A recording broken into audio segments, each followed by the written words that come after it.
All right, welcome to our usual Monday stream. Um,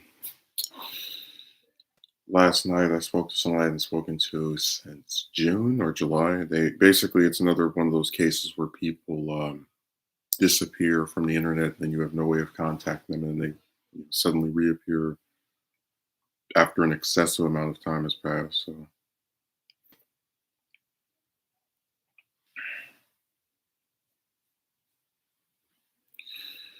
yeah, I was really glad I put up Mobile Adventures 11 on Sunday, because usually on Sunday I just like to relax. Like, I don't really edit anything on Sunday usually. So, but I just really like that hatch escape, because almost no match ever do I actually escape that way. I actually was playing, I think on Saturday. It was either Saturday or yesterday, and I had all of my teammates died, and then the hatch can't just like showed up right in front of me, and then the killer slammed it down, so I couldn't use it. That was a really irritating match. I'm not going to put that in any of the videos because it was just really frustrating. Just, I guess the game becomes more irritating when you just can't do, like, every time you try to. It's kind of I wouldn't say it's as bad as the first match of Mobile Adventures 5, but it still is pretty obnoxious. Where, like, every time you try to do a generator, you either have to heal somebody or get somebody off a hook, or you're being chased by, like, you just can't. It's like your hands are tied the whole game.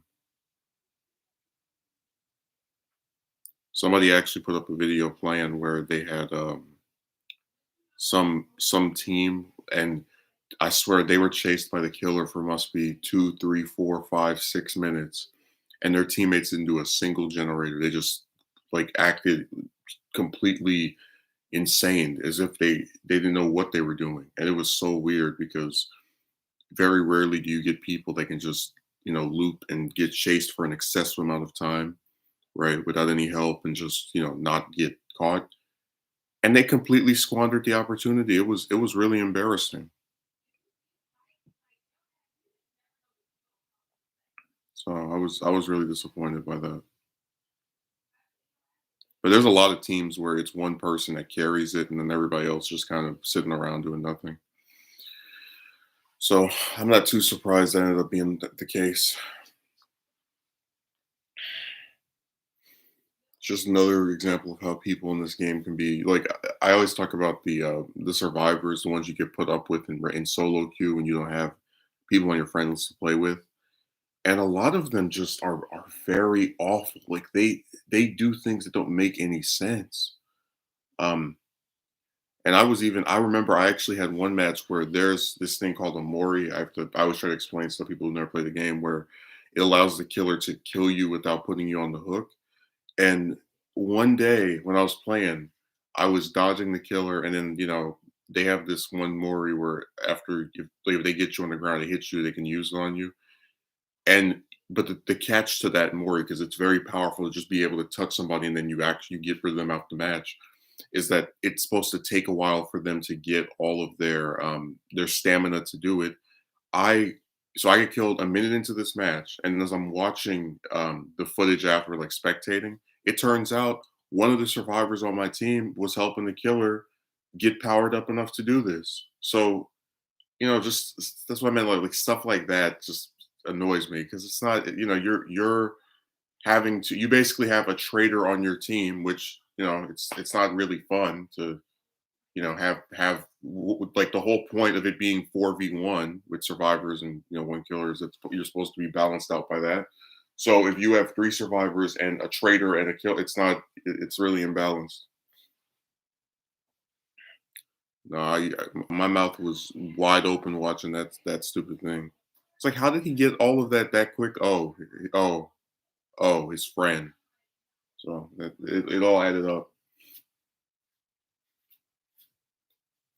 I've seen that before, where, traders, where they have that one person that the killer is friends with, and or something, and they won't do anything to them. I even have had some matches where I get paired against people in my friend list, and I go out of my way to spare them. Um, and but it's still not the same, because they're not complicit in that. They don't know who I am until After the match is over, those two guys literally just sat there feeding each other, to make the rest of it unfair for everybody else. So it was just a pretty lame game.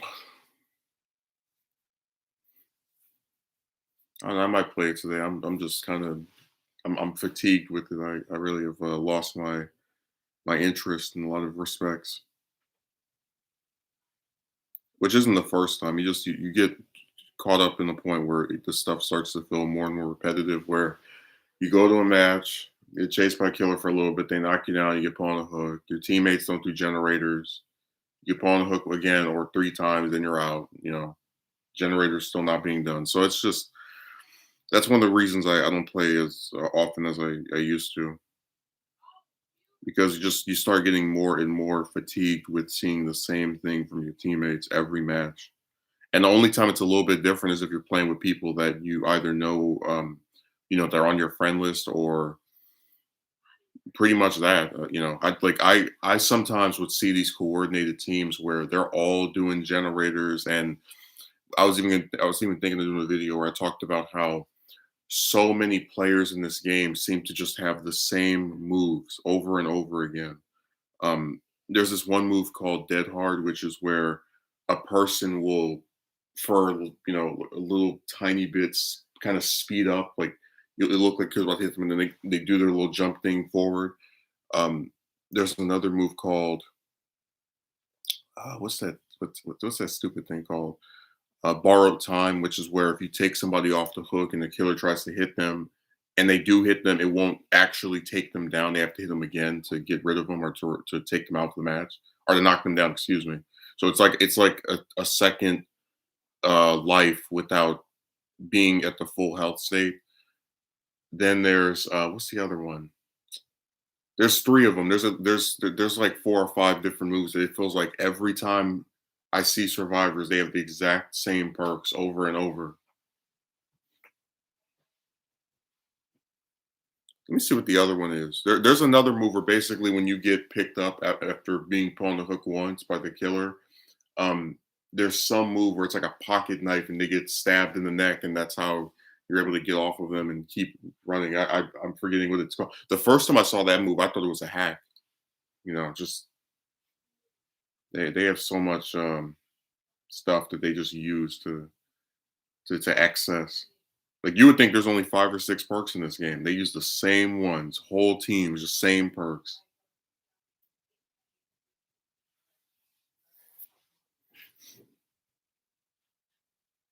So generic.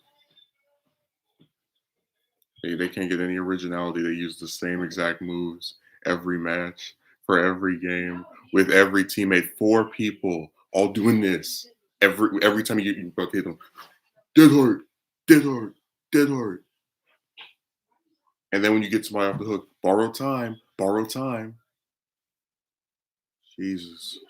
So this game is just so like it's so funny to watch a game that the appeal of it, right, is you have all these different killers with different abilities, survivors that can have different perks from each other, and whatever combination or mixture they like, and they use the same. They all have the same like four or five perks, and it became even more obvious when I would play as a killer, because every time I would try to pick one of them up, they use the next stab move. You try to go and hit them dead hard. You try to keep them, hit them when they get off the hook. Borrowed time, just the same three, four, five moves over and over again, completely spammed repeatedly. And you sit there and wonder why I don't want to play this game anymore or that often, because it's there's no uniqueness to it. It's the same moves. It's really dumb.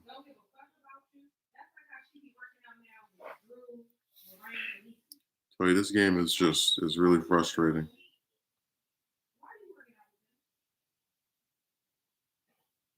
Oh, the other one is Unbreakable. They don't use that move as often, but you get the idea that they have these four or five moves that it seems if every time there's a coordinated team of survivors, so not just random people in a lobby, but people that know each other and play together for several matches a day or a week, they always have the exact same moves. And then when you try to get one of them, Here comes this other person's move. And it sucks because you're sometimes put in situations where there's nothing you can do against these specific types of perks. So for example, if you try to not pick somebody up because they have the one that you get stabbed, then they'll go. I've seen them do this before. They'll go and get in front of a pallet so that they'll recover it all the way or whatever. They'll go all to most of the recovery, right? So that their friend can heal them right in front of you, and they can drop the pallet in your face at the same time.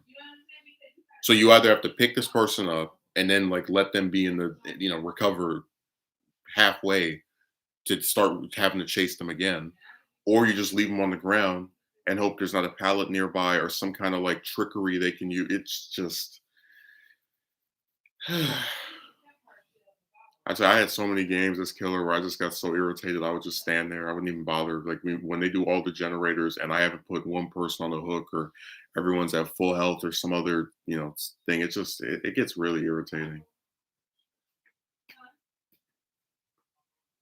Matches like that are just so annoying because what's the point? It's a coordinated team or a series of coordinated teams who every time they go against someone, they're doing all these generators at once, and they have four toolboxes and flashlights and all the rest of it. It's just and it's crazy because every time I would play with other people, they didn't use this stuff. You might see one dead hard, but you won't see the same move on two or three different people. It's really irritating. The only one of those crutch perks I use is adrenaline because there are often times where I'm doing a generator and my teammates won't heal me. So getting a second heal or being chased and they finally do the last generator right as I'm being chased. Other than that, I don't use any of the same ones these other people do.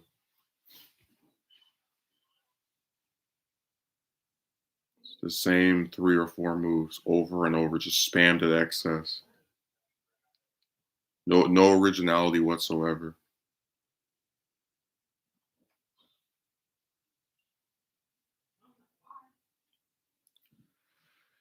This game is so irritating. And I put self heal on everyone because I have teammates that just they won't heal you. They get you off the hook and then you get chased again. And there's you go down in one hit.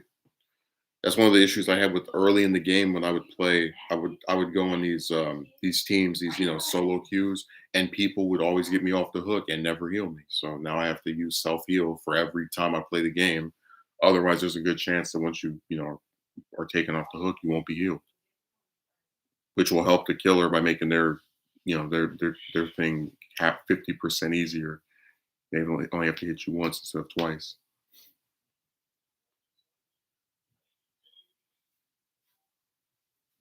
No, this game just is so. It can be fun. It can also be really irritating, and it was pretty irritating yesterday. Lost three matches back to back, just over and over, and everyone used the same stuff. Oh look, it's Leatherface. I can insta down you in one hit. Oh look, it's Demogorgon. Oh, just terrific. I was surprised to see so I haven't out of the 11 so far. I haven't shown a Demogorgon match in any of the installments. Mostly because nobody usually plays as him, which is why it's harder for me to adapt to, I guess, playing against him. Same thing with Oni, where because and play so few people actually play as them that when I do go against them, it's only challenging because no one ever uses them. I'm not used to, uh, I guess, doing stuff that's related to them.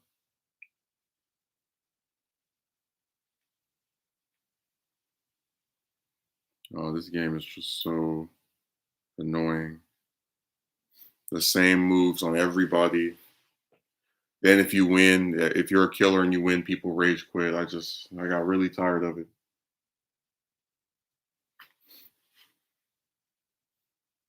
I think it's really funny that like you have people that disconnect when you're winning, but then you're not supposed to disconnect when they're winning. Like they can rob you of your because when they disconnect on mobile, like you get robbed of all your experience points.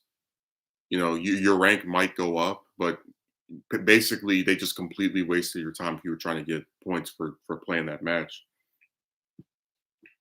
And I always remember the match where there was a guy that I took out right as he was powering after I closed the hatch and he was powering the exit gate.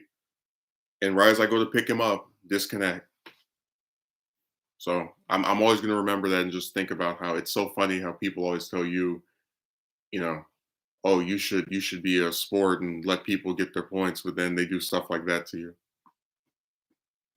I even mentioned in the other video that I had this one guy who I refuse to play against again because they're it's one thing to have an extremely coordinated team. It's another for them to have a prick that like will not leave you alone and is like teabagging on at excess and sticking a flashlight. Like even when you just go and you say, "All right, this match is over. I'm just gonna go somewhere."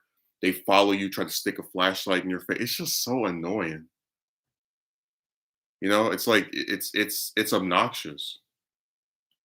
Because again, I get it. People when like if you can't hit them, it's whatever. But just all the teabag and all the little like, let me stick this and click this and just it's it again it goes back to that thing of making a game that is supposed to be fun, not enjoyable. And it's not even not enjoyable because you haven't won. It's not enjoyable because the people who win. That's why we said that survivors are not gracious in victory or defeat. If they win, they teabag. If they lose, they disconnect or rage quit. I remember I have a screenshot of this one match where I had all of them on the ground, like two of them on the ground, one of them on the hook, and they rage quit. Just that's why I said it's so annoying. I had one match where there was a guy I knocked down. Like I didn't he wasn't about to die. He was just knocked on the floor and then rage quit. So it's just I said that game is so irritating.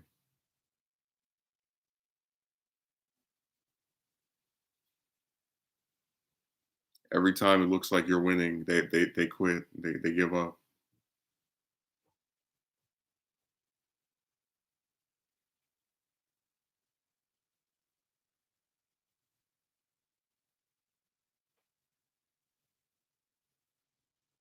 No, they're I don't know, it's people are weird on here.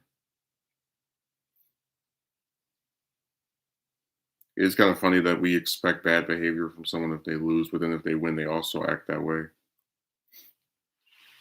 I even showed that in the 10th installment where you had the person where they kept vaulting to notify the killer that they were there, that they were like by the exit gate. It's like, yeah, well, you can't just leave. You have to make sure that they chase you in or they see you leave or whatever. I've seen a lot of survivors do that when they get the hatch. They try to like let you know, hey, I'm here. You can't stop me. I'm leaving. Ah.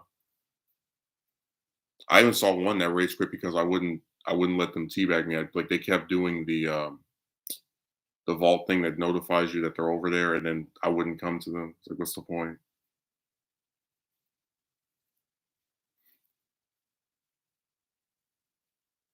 Yeah, they're just a really obnoxious group of people.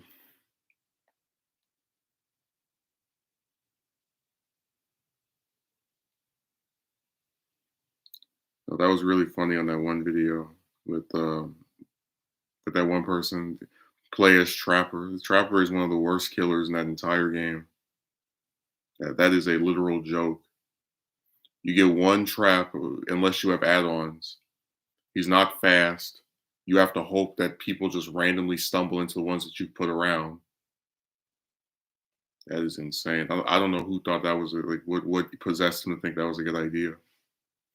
I even saw one guy do a ranking video and he said that if you're a good trapper, it's only because you're a good player in general, not because you're helped by him in any way.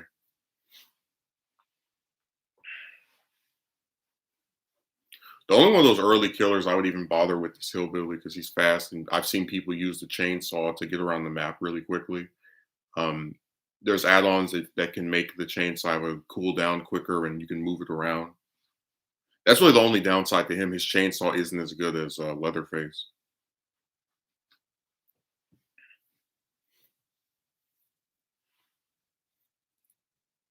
No, that was hilarious. I would recommend Trapper. It's like, I don't know why.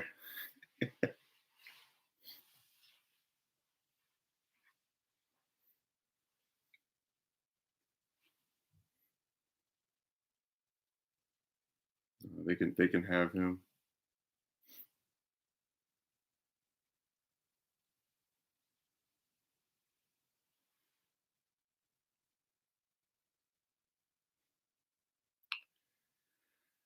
Yeah, it's really weird. We told them our usual time and they won't show up.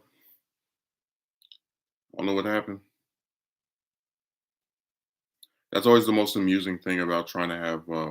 Oh, there's a Kotsky merchant now. I was like, that's the most amusing thing about having streams like set up at a certain time. People still don't show up.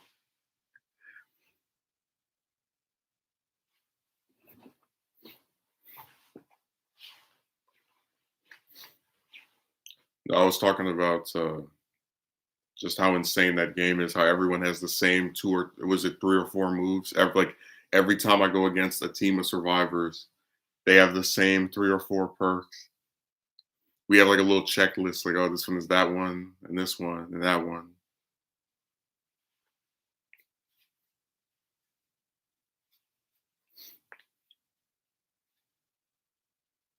It's gotten to a point where now certain killers predict like what that they have it because of the way they act. Like there would and they even there's some, let me give you another example of how they like to teabag and just act like pricks. They will literally sit there and let you hit them and knock them down so that when you pick them up, they can use their that perk to get to break your hold on them and then like get up again. It's just but they do that on purpose because they know that they can and you know that they're not going to actually be put on the hook again.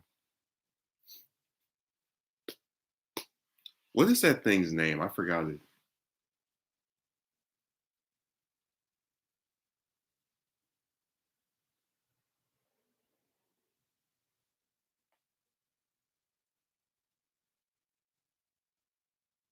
Oh, Decisive Strike. There we go.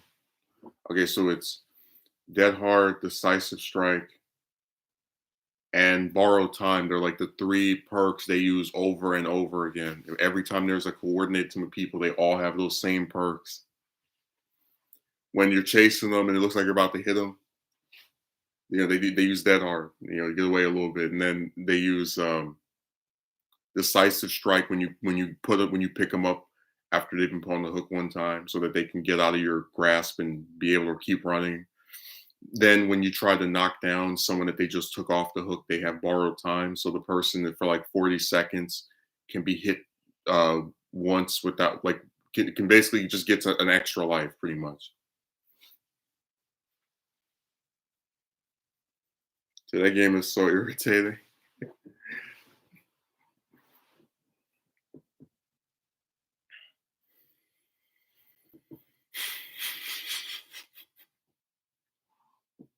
Megumi, I wish no, Megumi's not here. Akatsuki Merchant, I wish you could have seen just some of the matches I've had as killer where they were like they I really am true to my word when I say they're not gracious in defeat and they're not gracious in victory. When they lose, they rage quit, and when they win, they teabag. I had one person where I recognized their name because both times I played with them before, they would teabag and like get in my face and keep clicking their little. So I wouldn't play with them. I was matched with them yesterday. I declined, left the lobby. Told you I'll have a problem not winning a match, but I just don't understand the like weird antagonism. It's annoying.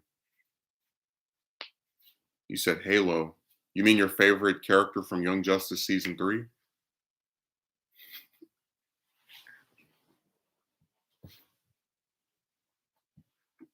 I thought you would be more into Terra. That show really does deserve a video by me on it. I really am considering doing one. So that one person said that show is like a literal toy box. That shows like if someone had 200 DC action figures and they play with the same like 10 or 11.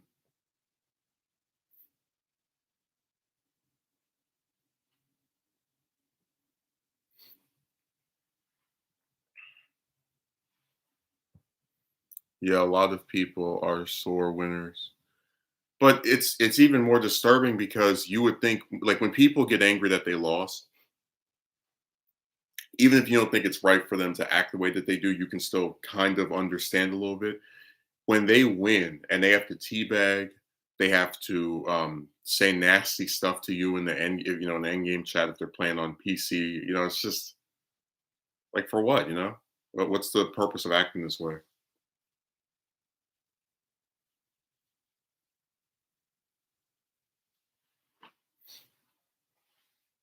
All this teabagging. I even showed it in the set in the 10th one where she's like at the exit gate and Pinhead's nowhere around, so she has to keep using the thing over there to let him know she's there. It's just, but it's really funny because when you play as killer and you like watch the way survivors act, you start empathizing with the killer way more. I swear, in the whole time I played this game, I've never teabagged anybody. I just leave.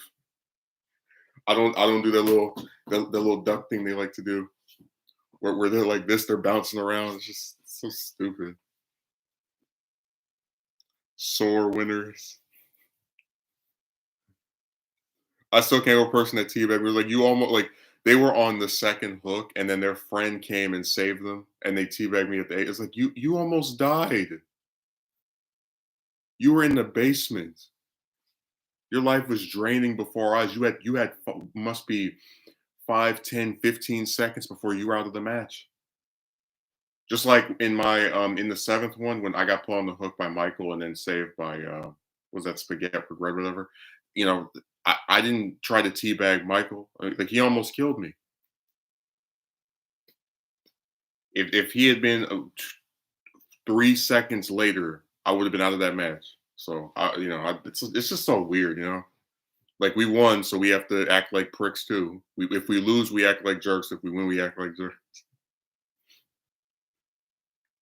I just get so sick of all that rage quitting. It's just like it got to a point where it was almost like every other match. If you're winning and you're doing good as the killer, they start rage quitting. They're like, "Oh, this, I'm sick of this."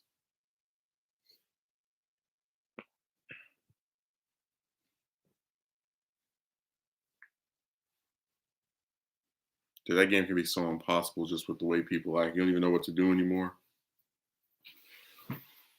Sore winners. I tell you that like it's only in these online games where people act this way. Like you never see somebody playing what's a good example? Like some older game that's like let's say a ROM, right? You don't see somebody trying to go up to the person they won against in teabag. It's only like there's this it's almost like there's this weird psychological thing where they feel some kind of I guess what's the word for it? They feel superior to another person because they won a match against them in a game.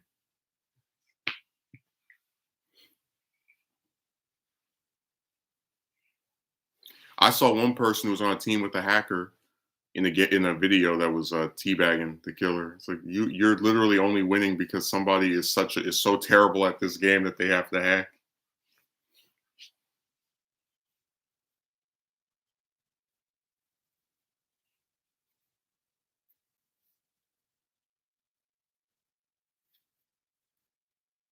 I've seen so many killers. Like I had one match where this happened to me, but I saw another match where there's that one person that's hacking and they have like a super speed hack. So when they get hit and they fall on the ground, which is supposed to make them like really, really slow, they're able to just like zoop around the stage. So there was one day where I played against a ghost face that was hacking, and there was a teammate I had like 2 matches before that that had the same hack, the super speed hack, where they're like traveling around the map very quickly. And it was funny because the teammate I had with the super speed hack was still losing, even with their BS hack. They still weren't able to pull it off. They gave the killer a handicap, and they still couldn't win. That's a hell of an L.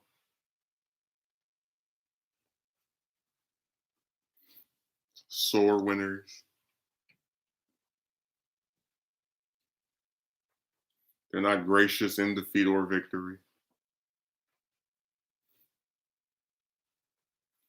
I'm just glad they haven't added in-game chat yet to mobile because I can't wait to watch people curse each other out in that thing. They only have it to where you can send certain messages. When at first I was like, "Oh my god, no!" But it turns out they have it very limited compared to the console version. Not console version, the PC version, where people curse you out and call you out of your name and say all this awful stuff about somebody else.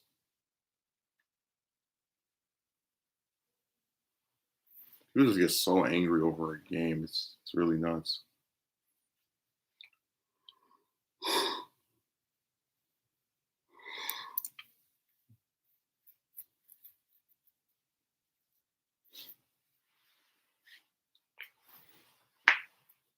Yeah, that's why I stopped playing multiplayer games. I mainly play RPGs like Fallout and Dark Soul. The fans are usually more chill. Yeah, well, uh, it's sad that like the biggest thing that causes you to stop playing the game isn't because it sucks or it's boring. It's the way the people who play it act.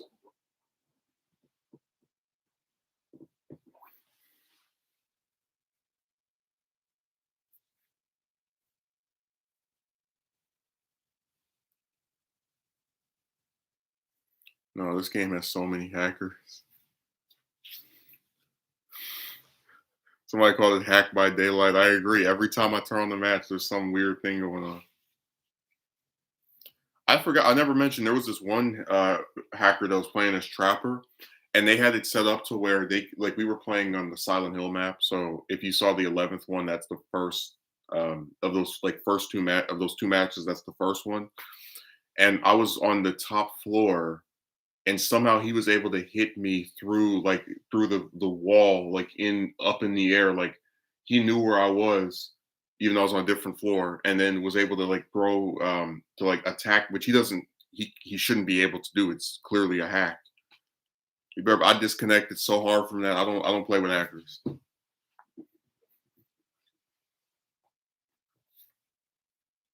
People really get off on doing that. It's very weird. Like I don't know why they can't just play the game normally. That's a mystery to me. They have to put in all this BS to even be able to be interested in playing this.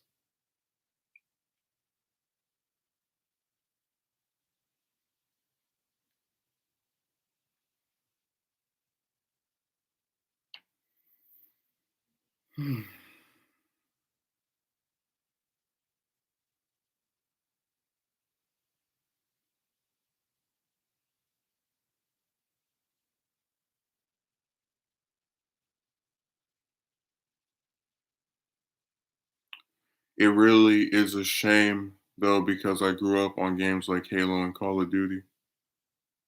No wonder you're so violent. Remember they always blame the video game for why people act the way they do. You played this game, so that's why you're an awful person.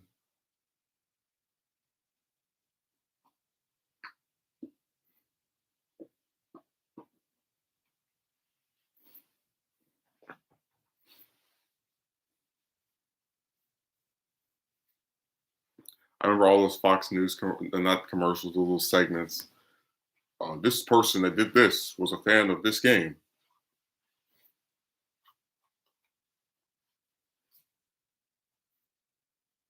I really just fell in favor with shooter stuff. I never really been that much into it. Outside of Halo, and even then it was only like maybe the first three. I just kind of never was that interested.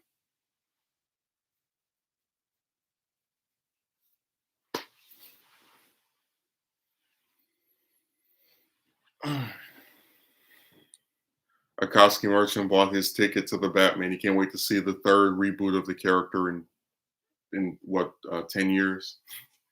The third version of the character on the big screen in 3 years.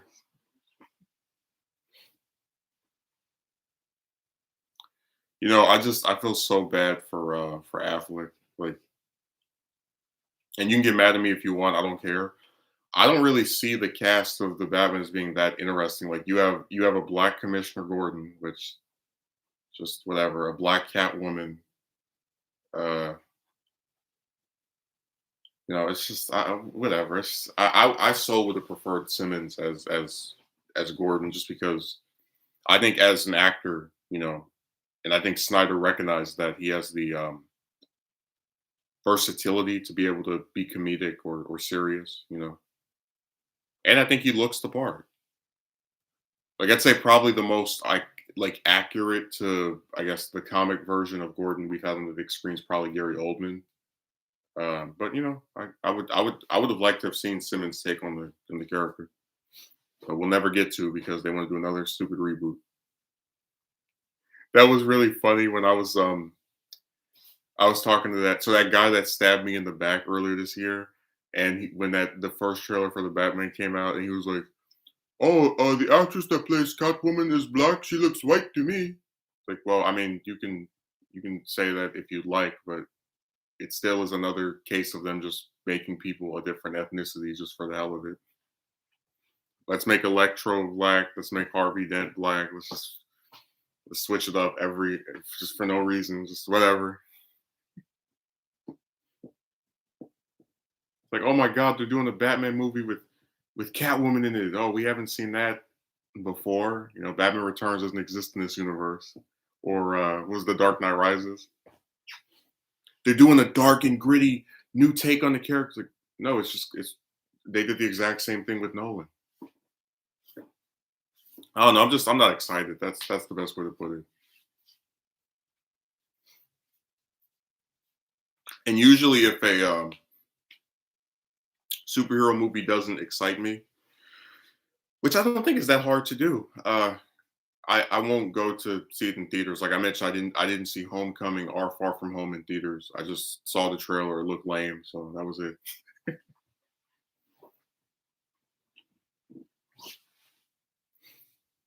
But I know that Akatsuki Merchant's very excited to see his third iteration of the character in live action in 10 years. So he's got his tickets booked.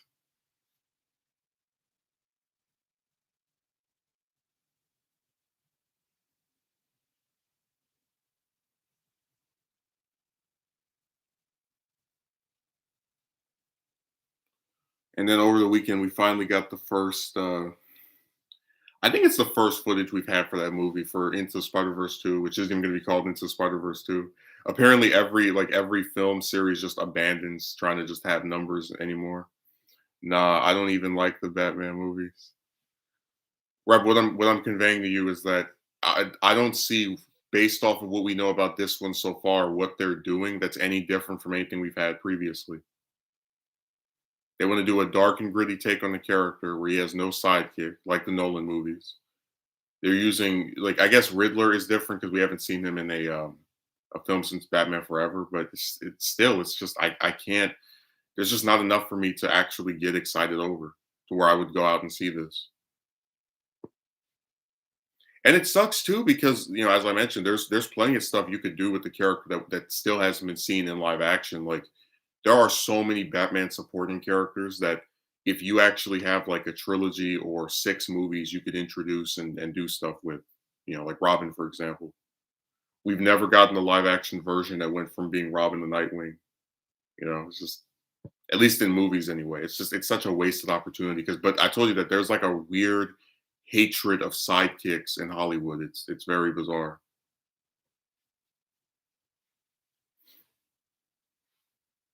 That's why you'll never see Supergirl with Superman. That's why you'll never see Wonder Girl with Wonder Woman. It's always they just have this weird distaste for sidekicks,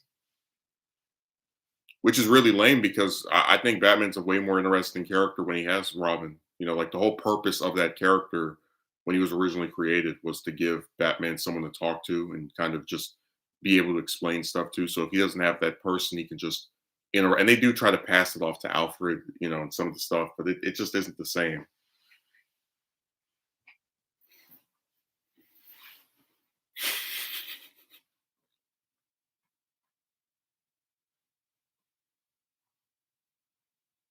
You say you don't like the Batman movies, but I see that Dark Knight Rises poster in your room. You don't have to lie.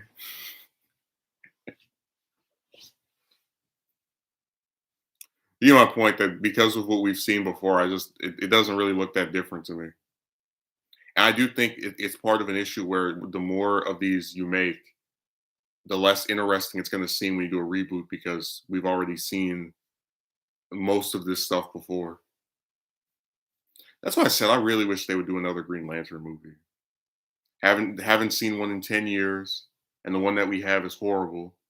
Like that would have been so great if they just said, "All right, let's actually do other properties for once."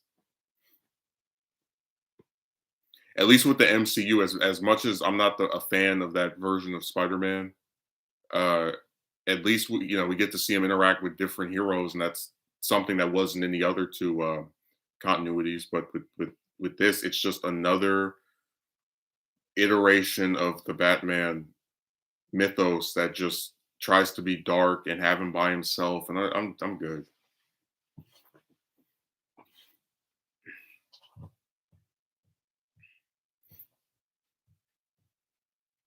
That was funny when they had like a little poll on Twitter. It was like, which one are you more excited for, Far From Home or the Batman? And then like there were a lot of people actually saying the Bat. I was like, what? I didn't say anything. I was just like wondering. I was like, why?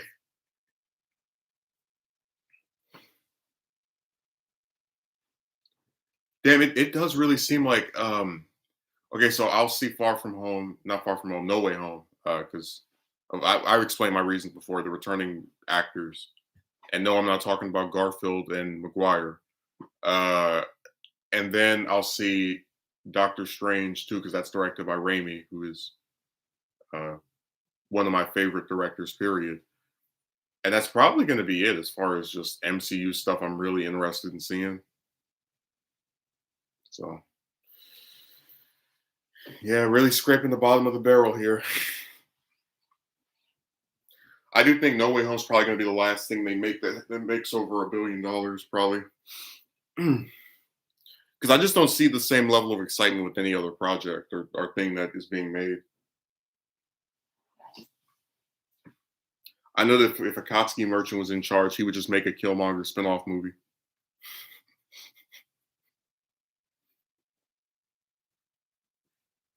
We know that if Akatsuki Merchant got his way, we would get a Killmonger trilogy.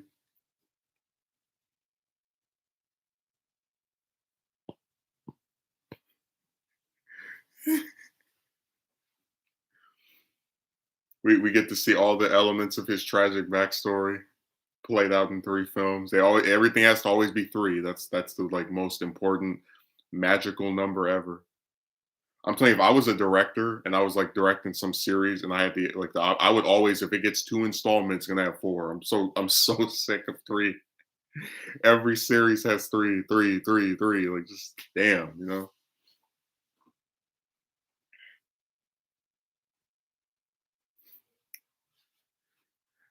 Akatsuki Merchant's favorite movie villain is Killmonger.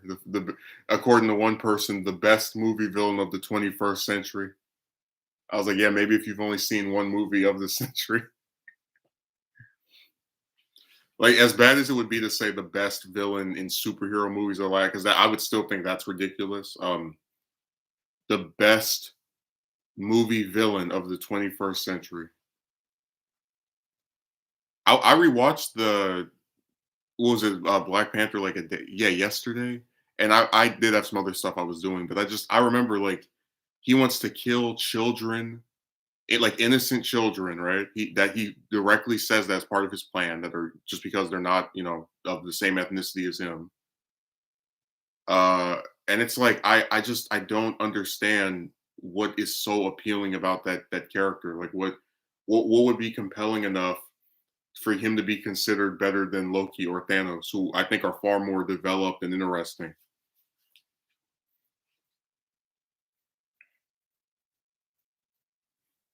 That is just so insane. That's why I mentioned on the stream on Saturday that Ryan Coogler like never had any intention of bringing him back for a sequel. So that's how you know he was always supposed to be this little one-off whatever thing. Heath Ledger's Joker is hands down. Well, Jedi Master. That's why when I read that article, I was like, did she not see the Dark Knight? Did that like not happen? Has that been retconned to having come out in '98 instead of 2008?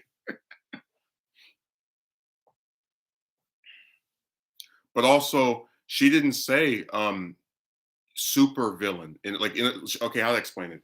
She didn't say that this is the best villain in a superhero movie. She said this is the best villain in a movie of the 21st century.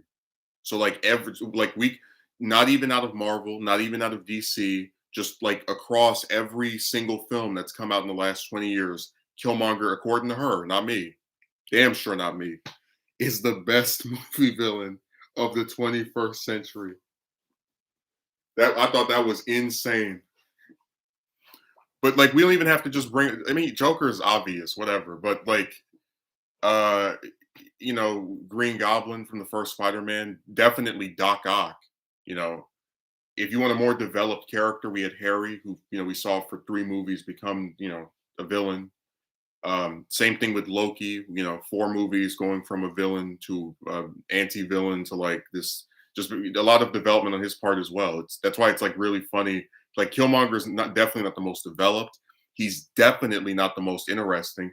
I don't know what makes him better. Like I can literally name probably 10 other uh villains in superhero movies from the last 20 years that I think are more interesting, like Magneto from the X-Men movies. No, literally every villain in the Raimi trilogy, except for maybe Venom, is more interesting than Killmonger. Like all of them, all out of those 5 of them, the only one that might not be more interesting is Venom. That's maybe the only person he could beat if I'm just sitting here thinking about it.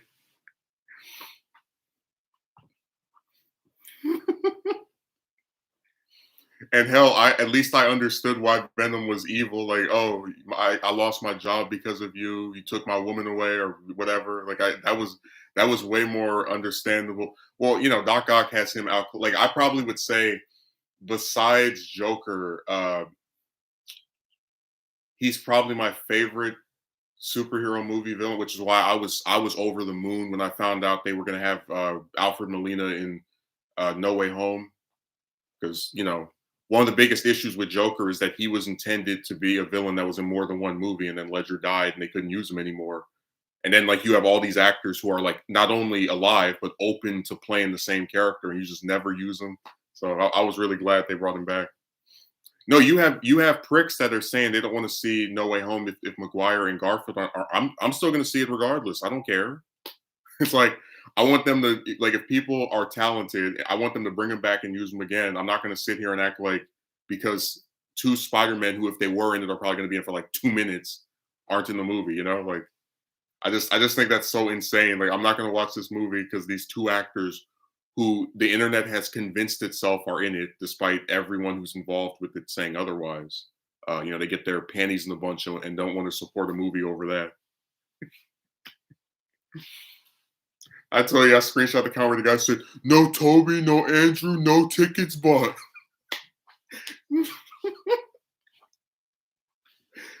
I was like, "Damn!" Like, it would be the funniest thing if they're in it only in the post-credit scene or for like 1 minute or something each. It's like you guys are that obsessed with these 2 actors that you like, and it's funny because like they don't even actually care about them anyway outside of superhero stuff. So that like, how many people that are so obsessed with Garfield to where they want him in this movie have seen The Social Network? How many people that are so obsessed with Maguire that to where they want him in this have seen The Great Gatsby or Seabiscuit or Brothers? Just like what a joke. You guys don't even support these actors anyway, but you like so demand that they return to this series.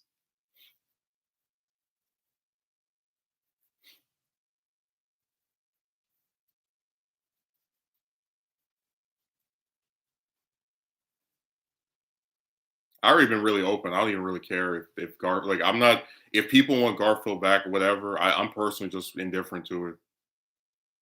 I don't dislike him as an actor. I just like the first Chasm I liked. Outside of the costume, I thought it was horrible. It looked like a basketball, and then Lizard looked like a Goomba from the Mario movie. And he had what was unquestionably the worst motive of any villain in any Spider-Man movie up to that point. I'm going to turn the city into lizards. Uh, but aside from that, I thought it was all right, And then the second one, I just thought was one of the worst things I've ever seen. So, and the third one sounded even worse. We're gonna have Peter resurrect people that have died with some serum, so he's gonna be this zombie crypt keeper. Like, yeah, I'm good. Like, if I'd rather people say I want Tasm 3, I want Tasm 3. I'd rather they just retcon 2 and just do a new movie that like bring back all the actors from Tasm 2 and just call it something else. Like call it The Amazing Spider-Man Continues or something. I'd rather have that. Like let them restart that whole series. Just I don't need like just take TASM 2 and throw it in the trash and just go back and just try again. That's the problem with the MCU. As much as I love it, it's definitely a hype train. I'd say my favorite thing are those guys that do those MCU reviews and they're like, most of the MCU is bad. I give this movie a 4 out of 10 or a 2 out of 10. And I'm like, oh, you can say that, but guess who is still watching it for like every entry? Guess who is still watching it no matter how bad they claim it is? You. You know that's like amusing, like, oh yeah, it's so bad that I have to watch every single movie. So yeah, I still haven't to this day have not seen Captain Marvel. No issues with not seeing anything that has Brie Larson in it. I'm avoiding. This series is bad. That's why I keep. Hey, Jedi Master. I talked about the Dragon Ball Super manga. That thing got so horrible that the only time I'll read it ever, because we only get one chapter a month, is if the guys on Twitter don't do. You know where they summarize the chapter. That's the only time I'll read it. Out of the last 13 chapters, I've read like maybe 3 of them because it sucked and it was boring. So I stopped watching it. Like I don't support trash.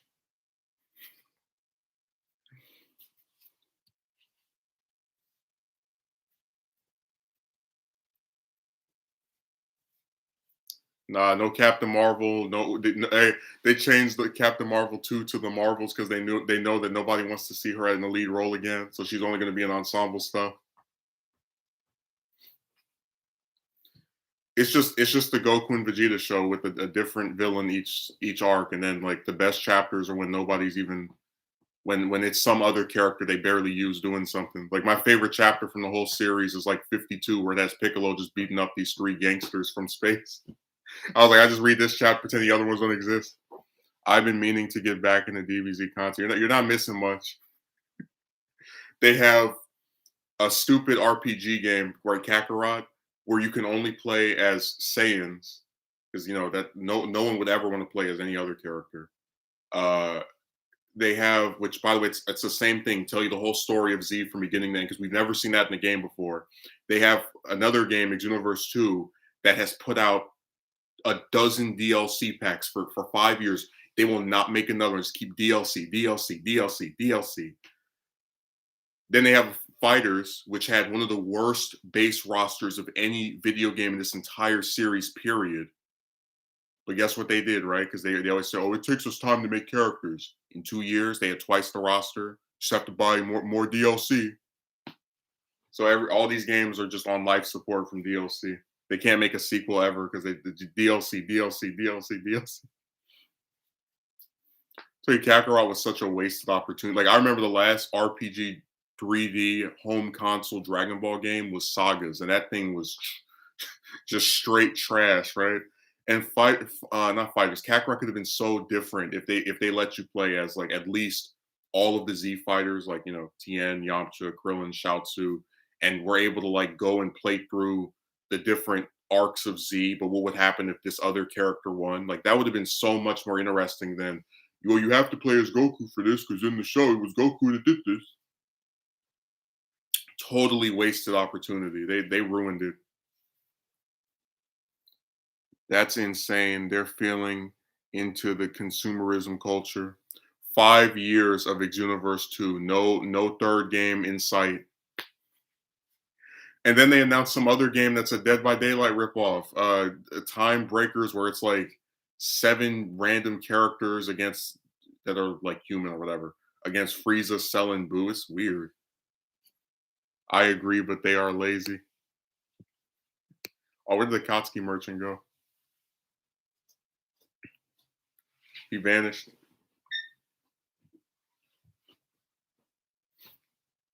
He flew the coop. He left the bird's nest.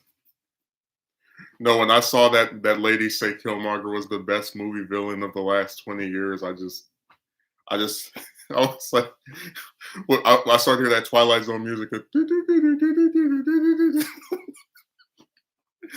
I'm like, has she only ever seen one movie this in the last 20 years? I don't really get it.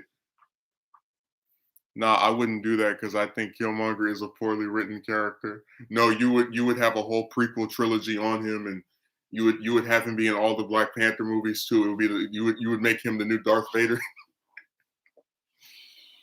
I tell you, my favorite part of just like thinking about this stuff, right, is that you have people say, "Oh, I want Michael B. Jordan to come back. I want Michael B. Jordan to come back," and then you find out that for the second one, they never planned on having him return. He was going to be this little one-off throwaway villain, just like the other villains in the MCU for the most part. And it's like so funny that this little throwaway villain that's in one movie, and literally I was explaining this to a Akatsuki merchant. You can have a villain that's in one movie that still actually means something. Like, Green Goblin dies in the first Spider-Man, but he's mentioned in the second and third and serves as Harry's inspiration for wanting revenge on Peter. Thanos is pretty much only technically he's in Endgame at the start, but he gets killed off. But what he did in Infinity War was, foreshadowed before the movie, and also has lingering effects. The snap in multiple forms of media afterward. So with Killmonger, I haven't seen anybody bring him up in Infinity War or Endgame or anything since that film. Like, just nothing. Because what he didn't matter. I took over Wakanda for 5 seconds. Like, yay, terrific. Well, in that regard, entertainment is very subjective, and unfortunately, in her head, that's what she thinks, even though it's not true.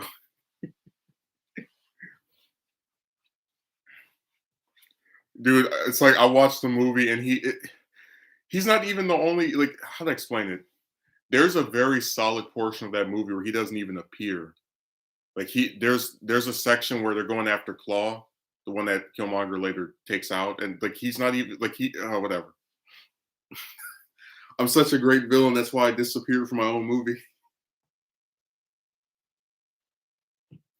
What a terrific antagonist. I thought that was hilarious. I was like, what is wrong with this person? The best movie villain of the matter of fact, let me see if I can link that article in here.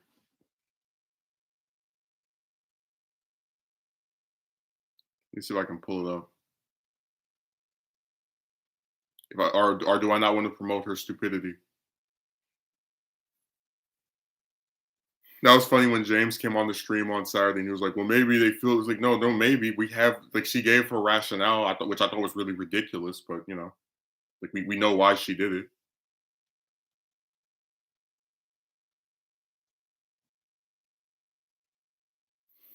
Oh my god, no, the MCU just is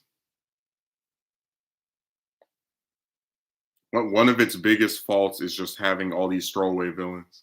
The best villain, they said that. Now, Jim, I know you love Black Panther. Don't even try to pretend.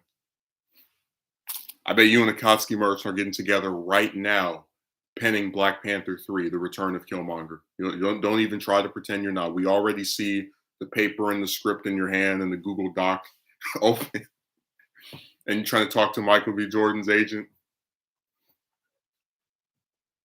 telling him, "Hey, to hell with Creed, come back to come back to the MCU."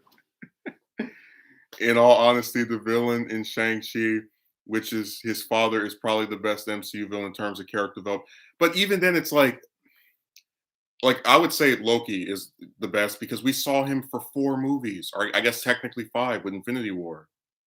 Like I just don't understand how a character who's in one movie can receive the development of an antagonist who's in 4. So I like, even in that respect, like if you wanted to say you think Thanos is the best because he was the most effective, whatever, but in terms of character development, I think it's Loki. Like, no other villain, and you can go look through all the different semi franchises, gets to appear in the first film, right? First Thor, Thor 2, Thor 3, Avengers in between Thor and Thor 2, Infinity War at the start. I mean, it's just that his scene. Yeah, he's only there at the beginning, but his scene in Infinity War where he watches Thanos try, like, being willing to kill Thor to get the stone out of him. like it's a complete character arc. He went from trying to kill his brother, right, in the first store, to now he's willing to basically endanger the universe to save him.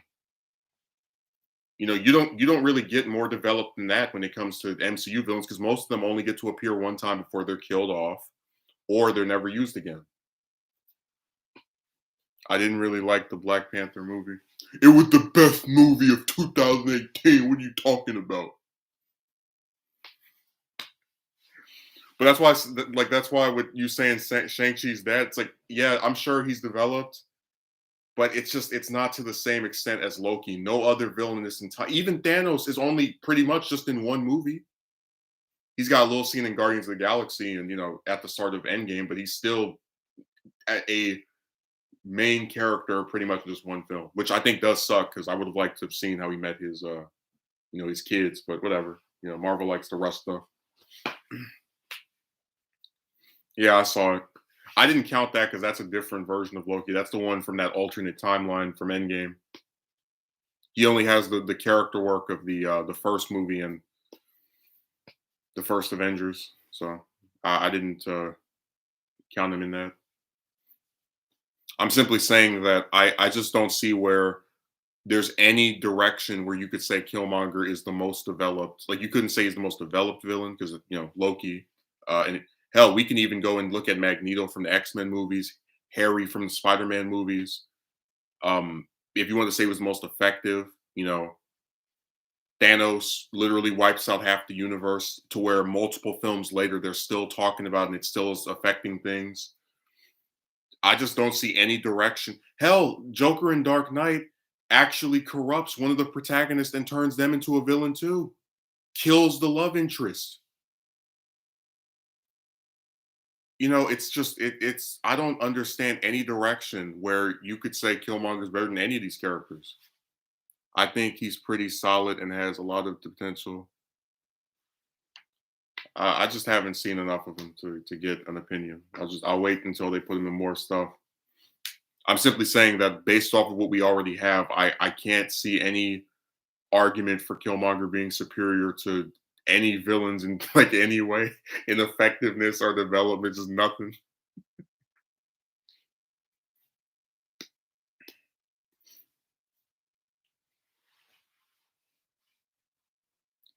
He hasn't had any lasting ramifications for what he did. I have not seen a single movie after Black Panther act like he even existed. It was like, oh yeah, remember that time Eric took over Wakanda? No, nobody says that because no one cares. It was just a little one day weird event.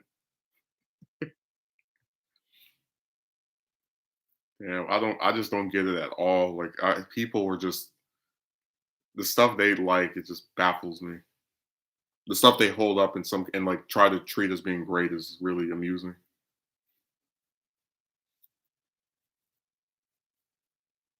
Yeah, I know what Kang you're talking. I'm saying I haven't seen enough stuff with him in it to form an opinion. Like he's apparently going to be in Ant-Man 3. I'll wait until that comes out to actually assess the character. I haven't seen enough to feel as if I know anything about him, or if it's as if it's just it feels too early to even say that or to factor him in.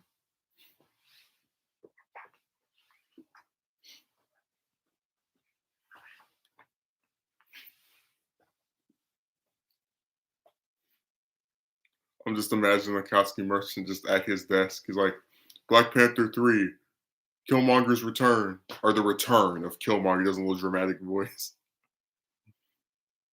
They asked Killmonger where he's been all this time. He's been playing in the water.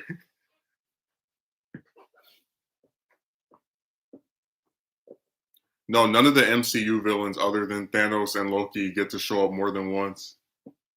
Or get like, and if they do show up more than once, it's like a cameo. Like, oh, here's Red Skull.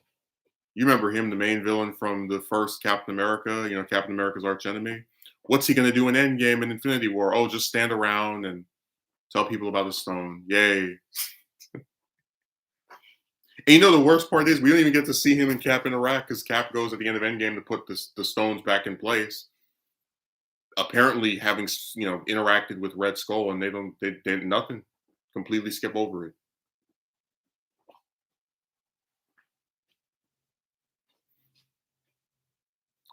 No, I really wish we could have gotten a Cap 4 with Chris Evans, but everybody wants to leave after Endgame. Those damn contracts. But whatever, that's how people are. They always have a way to just get out of doing something.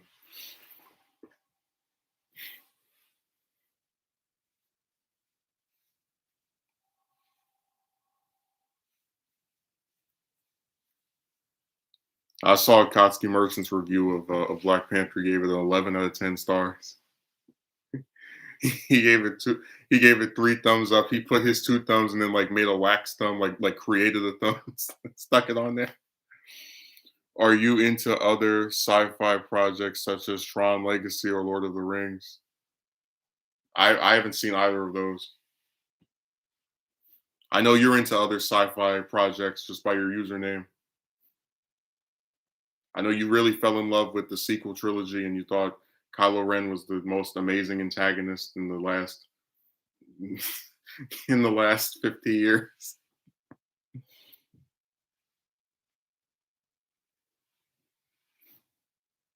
I thought that was hilarious. Like what like I remember there was this one person that was like, uh Kylo Ren is so much more developed than Darth Vader in the original Star Wars movie. It's like, well, the original Star Wars movie hasn't like that wasn't the point of Darth Vader. He was supposed to just be an imposing antagonist.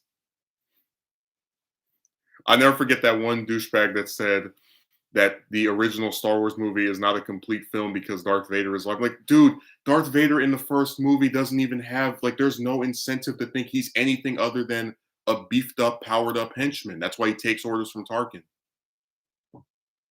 Like all the other stuff that makes him a bigger character comes from the sequels. Like what an idiot. Just people don't even think when they say things. Just his emo teenager like personality was kind of intriguing. For me, they don't really they didn't know what to do with him. Like they have him kill his dad, and it's like, oh, this will make him on the path to being just as evil or even more evil than his grandpa because Vader would never kill his flesh and blood. But then, like, you also want me to feel sympathetic toward him and think that there's good in him, and you're gonna replay that same angle from the original series with Luke and Vader. Like it's like just they couldn't pick what to like a rationale, like a motive. It was fun seeing him over exaggerated. Yeah, he was all over the place because they were written and directed by different people, so they were, they didn't have a clear 3-movie arc planned out for him, just like whatever.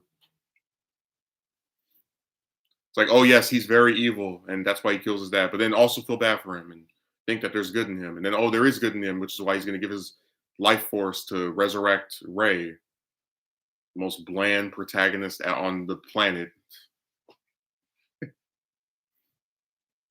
3 movies, and I couldn't tell you anything about her personality.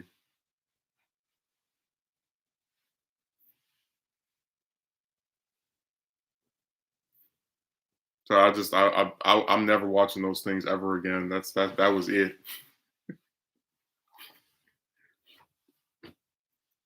I probably would rather go watch what's the other one called that Ghostbusters movie where it's all chicks. At least with that's only one movie and it got canceled from being a franchise, so I only have to see one of them instead of three. I only like the new trilogy for special effects, World Ends on the Caribbean. In terms of story, that fell very short. The only part in that whole trilogy that I thought was cool was when Luke shows up on like during the Last Jedi and like they're like shooting stuff at him and he's just deflecting all. I was like, oh my god, that's so amazing. And then you find out right afterward that was a damn hologram. So he was just being an idiot, like, look at how cool I look as I make it seem as if I'm so skilled, even though they can't actually hit me because I'm not really here. They squandered Luke in that stupid trilogy. They have him as a protagonist, as a major character in one movie. Have him show up all the way at the end of the seventh one, right? One movie as a major character. Have him have this like weird fade to ghost death, and then he has one scene in the last, whatever the last one's called, Rise of Skywalker. It's just that was so lame, man.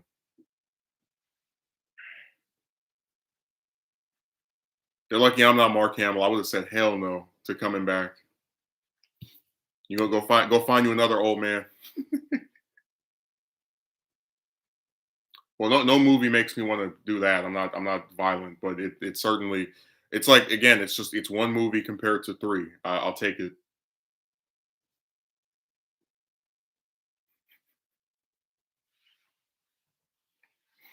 That's the point. I don't like either one or either four, but at least one of them got canceled from being a trilogy because they were thinking of doing that for that too until it underperformed.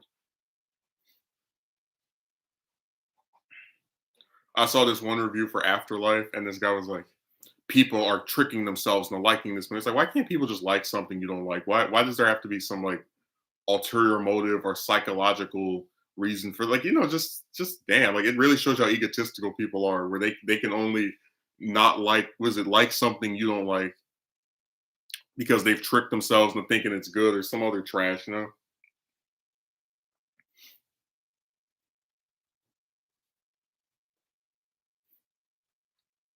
I remember that one guy that tried to say that people that didn't like the Last Jedi had some like mental illness or something. It was so stupid. Oh, like you get to a point where you're so in love with a movie that you believe that people cannot legitimately just dislike it, just not like it, then I'm good.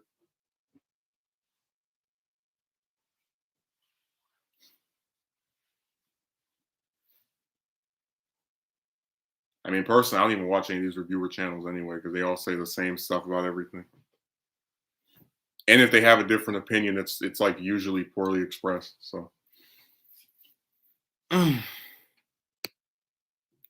no, that trilogy was so just, and it really sucks because I remember when I was a kid, going to see the I didn't see Attack of the Clones in theaters, but I had the DVD for it. I remember seeing um Revenge of the Sith and being told this is the last Star Wars movie, no more, that's it. And then being excited when you found out they were going to make another one, and then it comes out and it's like it just got worse and worse.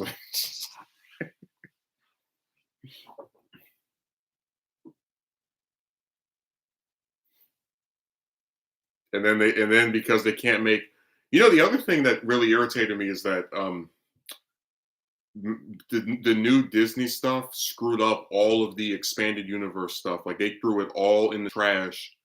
And it sucks because a lot of the expanded universe stuff was pretty much the only new Star Wars fiction anyone was getting for years. Like in between when the original trilogy and when the sequel, excuse me, the prequels came out, the only thing you had were books and comics, and they just threw them all out for this trilogy. It really sucked. In terms of story and character development, Lord of the Rings is arguably the best of all time, probably better than Star Wars. I recommend it. I mean, you're entitled to your opinion. I'm not going to assess something I haven't seen. The problem is people keep recommending everything. Go watch this show. Go watch that movie. It's like, all right, thanks. No, one of my favorite Star Wars books was what was his name? Oh, the Darth Plagueis book, where it's like it gives the whole backstory of Palpatine's master, and you find out that Palpatine killed his family. You find out who Plagueis's master was, and it was like this really like all this stuff it revealed right about these two characters, and it came out in 2012, and then 2 years later Disney was like, oh no, that book is not canon, and then to this day they still haven't showed us what happened in this new canon with regard to Plagueis, like just all that stuff still could fit in. They just said no, we're this is no longer canon, just for the hell of it.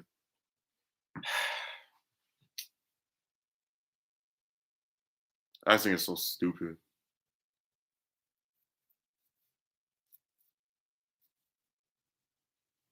And then the other joke is that they have they get rid of all the previous stuff that was in that canon of like the books, but then they rob stuff from them anyway, like having an evil grandkid to Vader. Like, oh, you mean Jason Solo? It's like, yeah, it's just you guys are so original. Bravo. Stupid.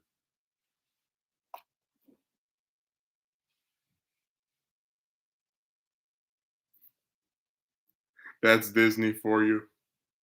Now you like Disney.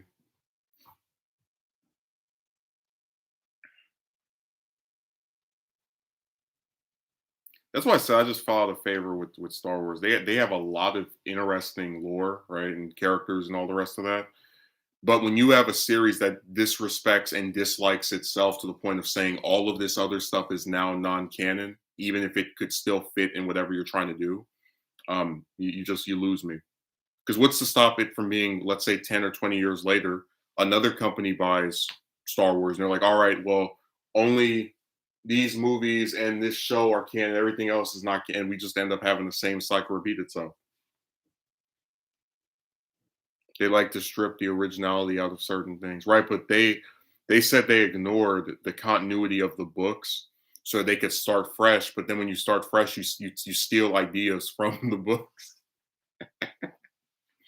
Like in the, I'm sure you're aware, in the Legends continuity or the original, stuff after that takes place after movies, Han has an evil son, and it's like they did the exact, they just gave him a different name.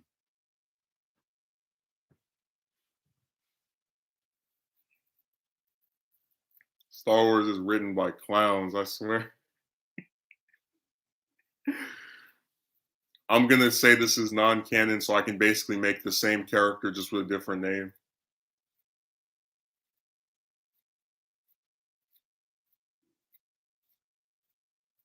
No, they really pissed me off making that Darth Plagueis book non-canon. That was one of my, that was probably outside of the movies and Clone Wars my favorite Star Wars thing ever because it gave so much backstory to Palpatine, and in place of that, we get no extended backstory from him in the Disney stuff, right? Except for a reappearance in Rise of Skywalker that comes out of the blue.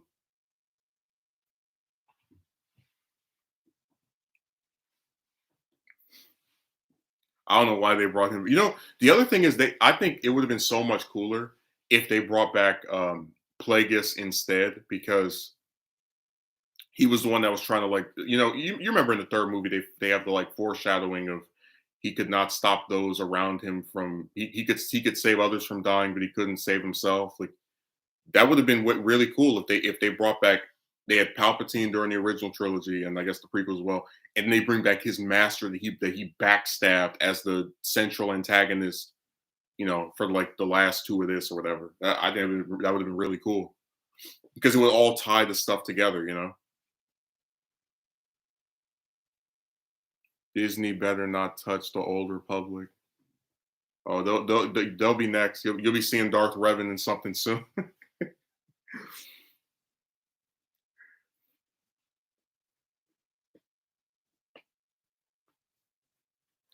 They'll be appearing. It's just so sad. So much interesting stuff about that series, and they just botched it so heavily. Just whatever.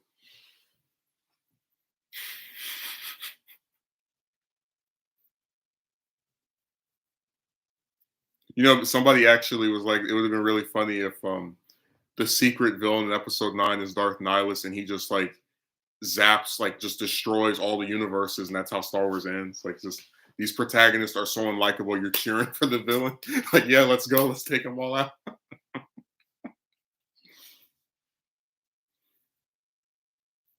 Just eating all these planets.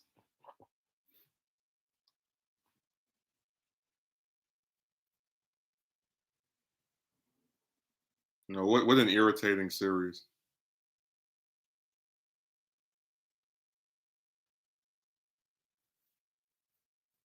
Koski Merchant really left. He abandoned me. I'm so disappointed. How could he do something so sinister?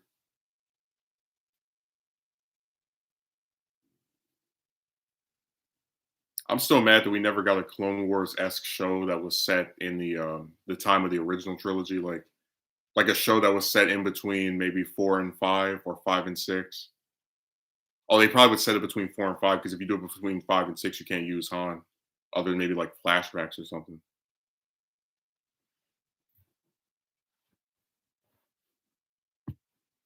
What are your thoughts on which one?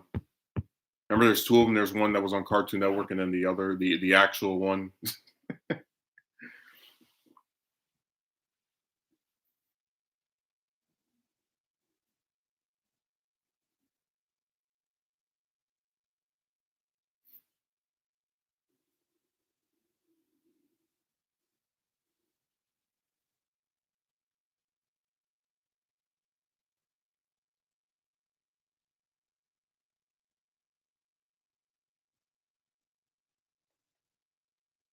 Just looking at the news.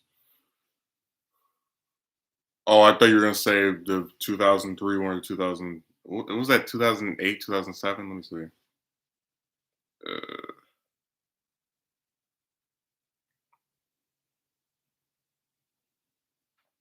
oh yes, 2008.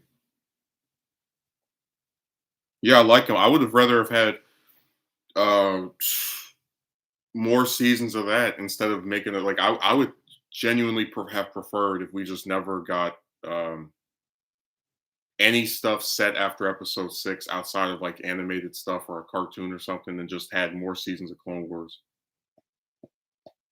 Because I just didn't find, whatever. That's how much I like that show.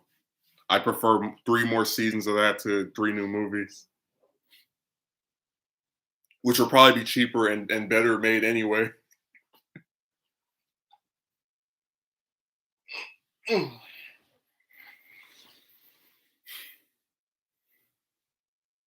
Like I said, it's a series you can get a lot of ideas and things out of, but they don't use it. It's really sad. I don't know why they didn't make a show between 4 and 5 that was the same type of way as Clone Wars, or just like shows all the stuff that happened. And to be fair, there are comics from IDW that illustrate that. Um, so I guess that to an extent we're kind of getting that a little bit, but it still would have been so much because people don't even read comics. So that's one of the issues with that. I think they captured the heart of what Star Wars is all about. Oh well, you know how people are, right? You have galactic Senate meetings. This is not what Star Wars is all about. Everybody has a different idea of what it's about. Just like when you look at Marvel, it's like, oh, you want them to have this character. That's not what this character is. It's like, then what is he? Damn. I usually just I don't like something. I don't try to say this is not what this is about, or because you people have all kind of different interpretations of stuff. Like when I was saying that I wanted a Dragon Ball show where it's like a different protagonist beats a villain each season. This is Dragon Ball is Goku's story. Well, damn. Excuse me for wanting something different for once. Jesus. To hell with variety, huh? So I said it's hard to just talk to people about this stuff. They are so like closed minded about anything.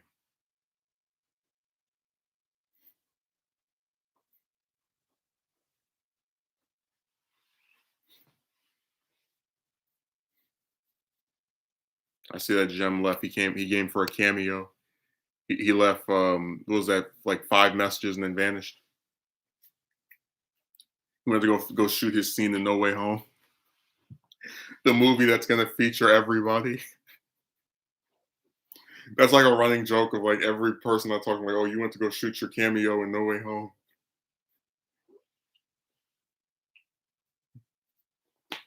Well, like I said, entertainment is subjective. Well, people sure don't act like it.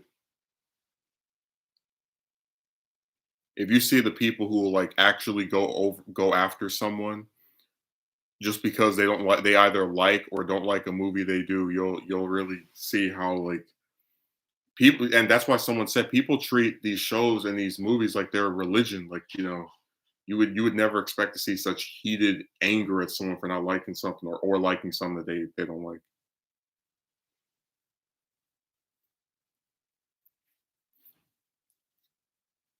They get really angry.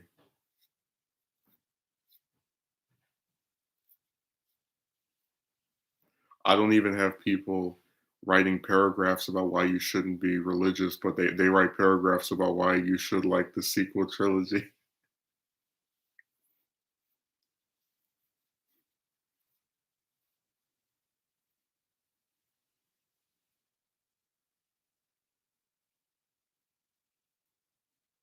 This is insane. They don't even try to like make sense.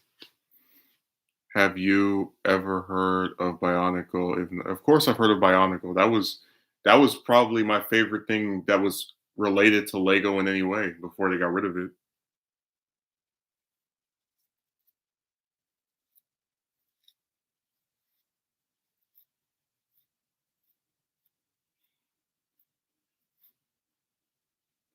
Yeah, my favorite line was probably the Paraka. I keep forgetting the name of the group that they were like. I know they're the villains. I'm trying to remember what the. It's like the Toa Nui something. Let me go see. Uh,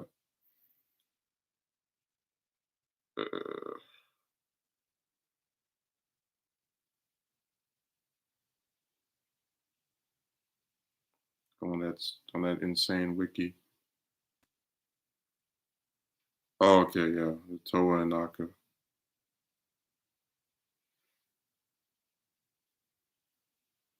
Why so many S's?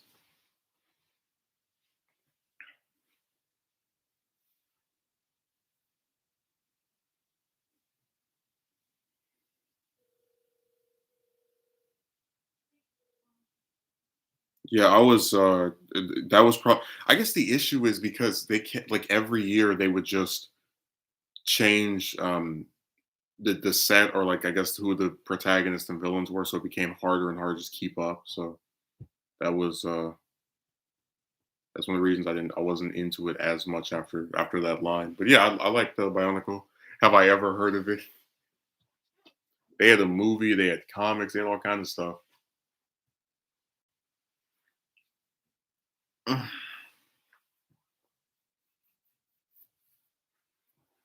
remember when I was a kid, people used to put up stop motion videos of Bionicle, so I watch them.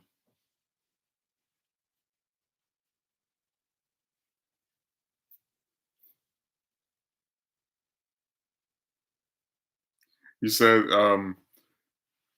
what did you write? Have you ever heard of Bionicle? If not, that's okay. Like I was expecting for like if I said no, you're gonna curse me out. Be like, you idiot! I can't believe you haven't heard of this iconic toy line. I don't find many people who know Bionicle.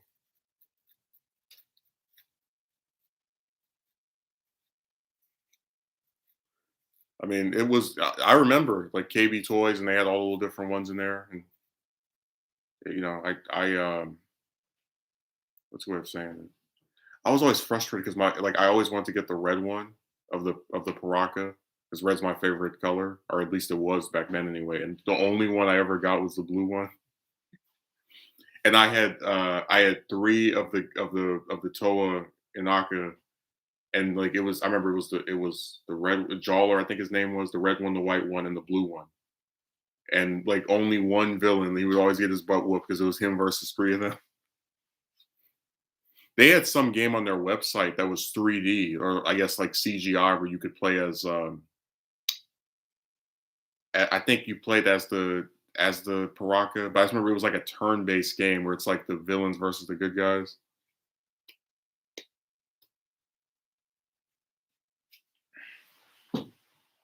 I'm just saying it was really irritating that I couldn't get any of the other ones besides one of the Paraka, and then you go online and like people want you to spend all kind of crazy money for it.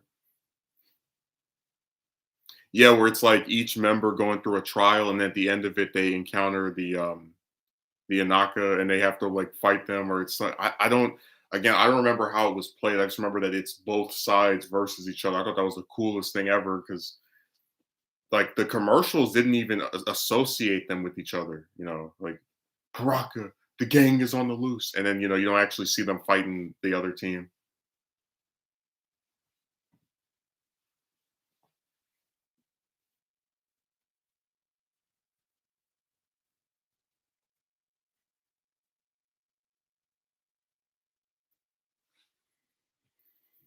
And then they got redesigns after that, and I think the only one I got was what's his name? Let me remember. I want to make sure I say the correct thing. I don't want you to get mad at me for my inaccuracy. I want you to morph into a troll, which people on here like to do. They're nice for like 10 seconds, then they flip. Where is it? Okay, yeah, it was Jollar. Yeah, I wasn't really a fan of the redesign, so I only that was like the only one I got out of any of the ones that they changed the designs for the when they get the new bodies or whatever.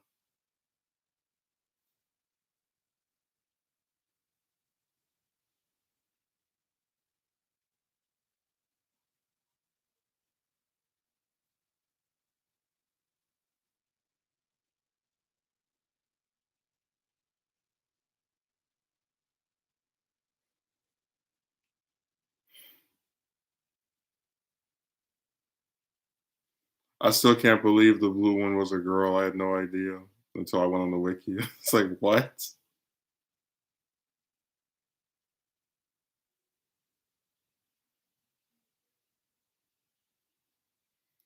I believe he was in the movies. Well, I didn't see any of the movies. They didn't air them like on TV around me, at least as far as I'm aware.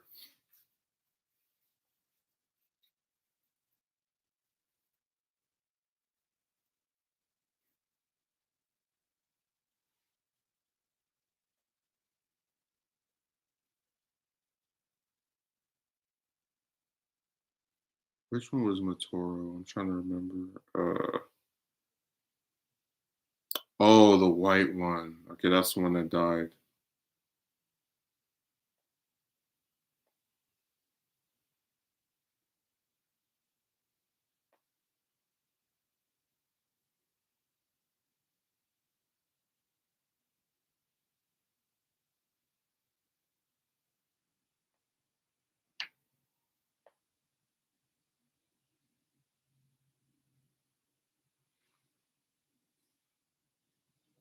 Yeah, that was the thing that they were all.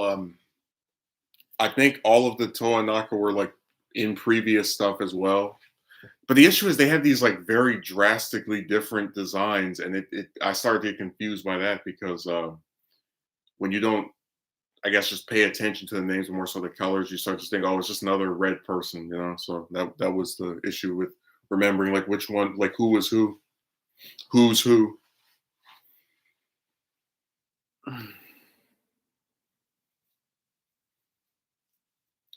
I'm trying to remember I think the villains for after they get the redesigns all look the same, or they're all like some kind of piranha like monster thing. I remember I never got any of those, but I just remember that they were they're not the Paraka. The Paraka just like all get not killed, but they're put in like some weird MIA situation after yep, even though the designs constantly change, the characters remain the same throughout the story. Well, I didn't know. Because, you know, a lot of series like to have that where they have characters that look very different from each other or you know, aren't the same that but look similar to somebody else.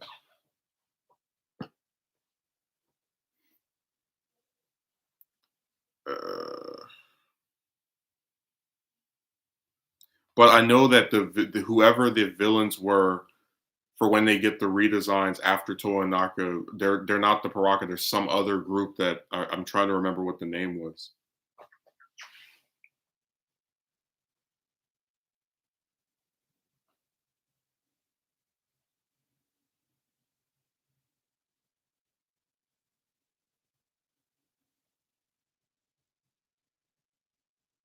Ah, the Baraki. Okay, there we go. Now I remember.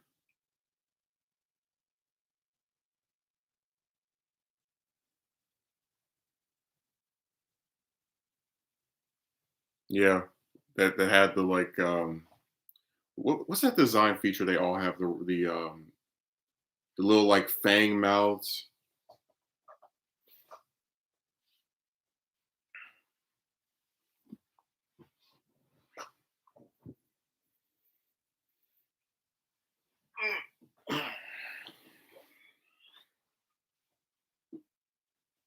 Ugh, the ones who dwelled underwater.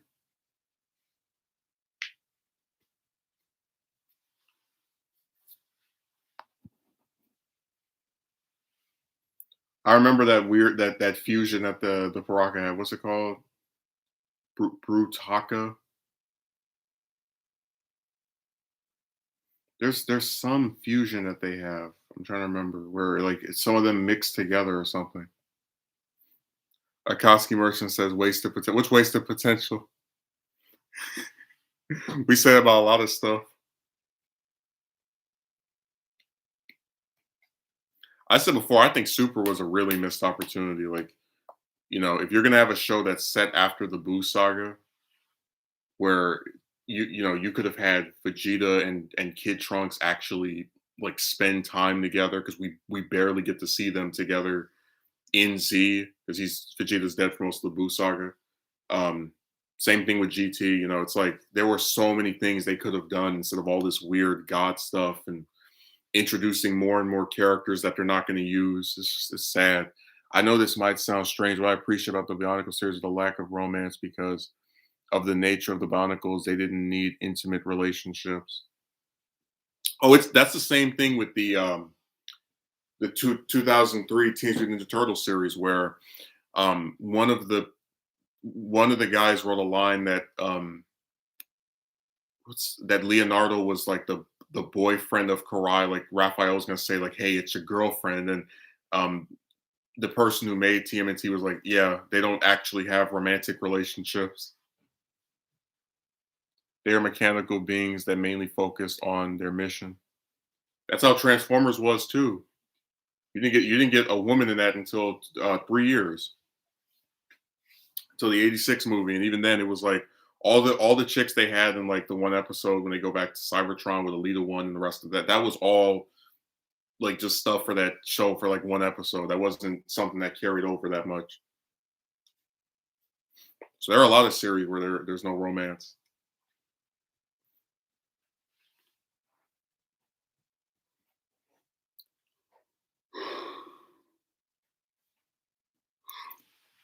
If only real life was like that, because I'm really sick of these. Same for TMNT and Transformers. Yeah,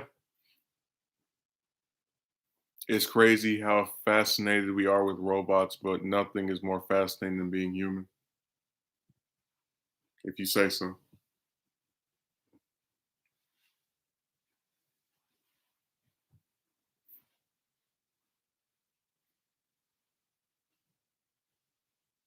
Yeah, I haven't seen Vince on my channel since he went to go star in that corrupt cop movie with Brad Dourif. After that, he just left.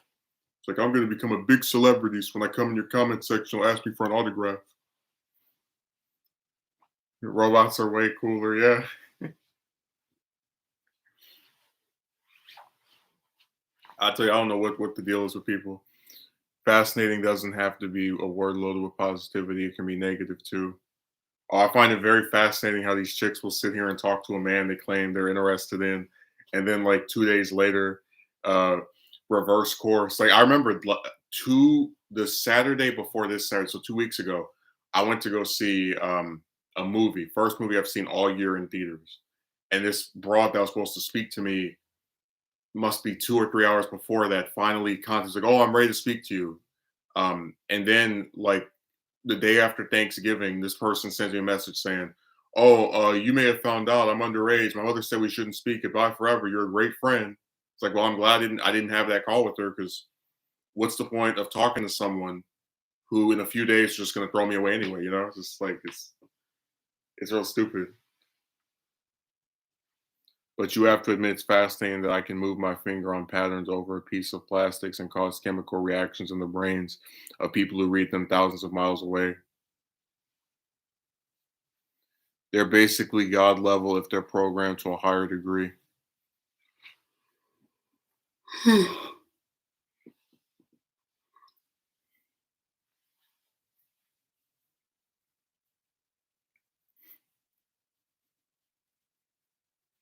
I remember one of my mods banned Vince.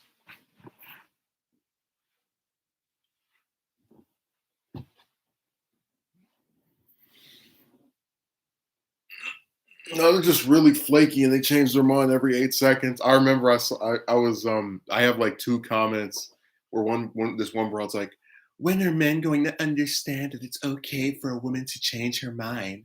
And then this other person who was like, she doesn't have to be locked into anything with you. I'm like, douchebag, if someone tells you they're gonna do something and then they say out of nowhere without an argument, without you seemingly doing anything to change their mind, oh no, now I'm not interested, that would piss anybody off.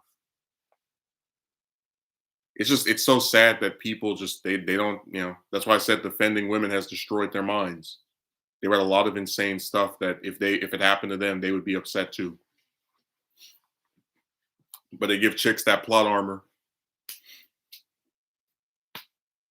We are ruined as a generation because it wasn't cool to be smart as a kid. It was cool to pretend to be stupid. Who said they were pretending? I mean, you look at the decisions they make. Do these look smart? We had this woman. She has a kid with a guy that they both know they can't afford it from the time they conceive. You think that's brilliant? That's good decision making. She look like a genius. Do these look like adept decisions?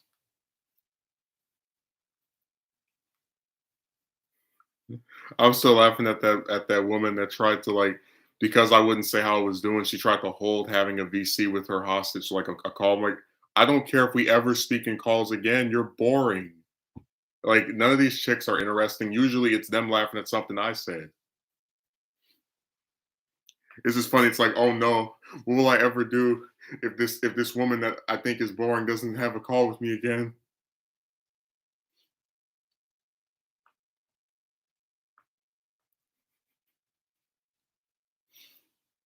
Like, oh no, I'm on my last leg if I don't get a call with this woman who's no different from the other 4 million of them or 4 billion, whatever. People act like there's only 4 million of all this stuff they want you to do. LOL, and to think they want to get married for a lifetime. We had some clown last week say that most chicks want kids, and I literally have a poll that shows that the number of people that don't want children has gone up. Birth rates are at a 30-year low. Like I had so much stuff that backed up, and I had recordings of different chicks saying they don't want kids. So it's like, what more proof do I need before these people just stop doing their little fan fiction, alternative facts crap? It's just it's stupid. That's why, as an artist, writer, and storyteller, I try to exclude romance from worlds I make. It's an unnecessary plot point that only favors those who've experienced those kind of events.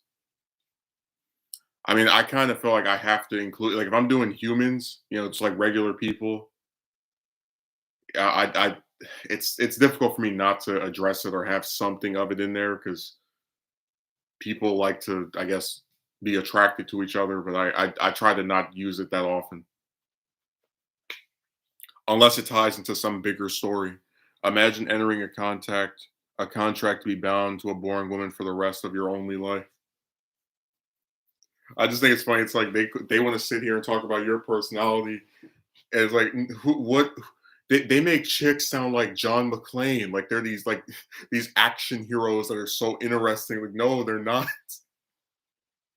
What'd you do? I went to work. I went to sleep. Well, I was talking to this guy, and he was just whatever. It's like, what? You're probably boring. You're not. It's like, yes, that's why they have 2, 3, 4 hour calls with me. That makes sense.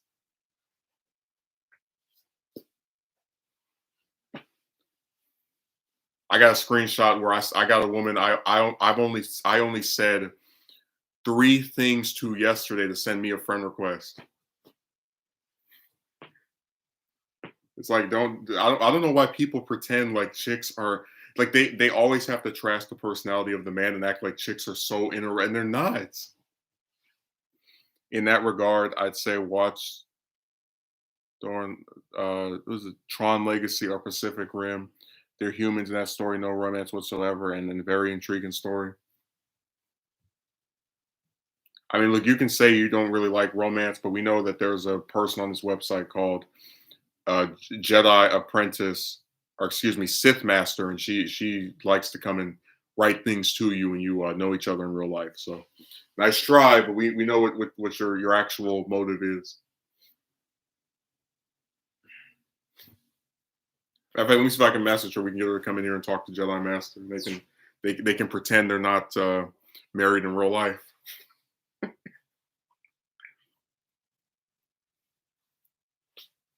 That was really funny with my best friend, where I was like, "Oh yeah, let's pretend we don't know each other." Like, "Oh, how are you doing? I've only met you today."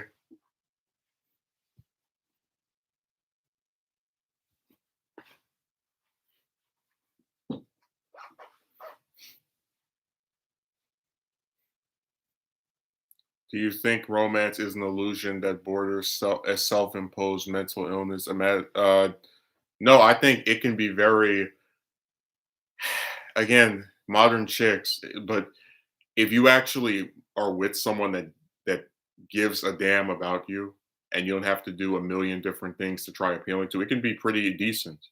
Um, it's just that when you're dealing with the unrealistic standards of modern broads and all these guys that will attack you if you don't meet those that unrealistic fantasy, then it becomes more of a chore than anything else.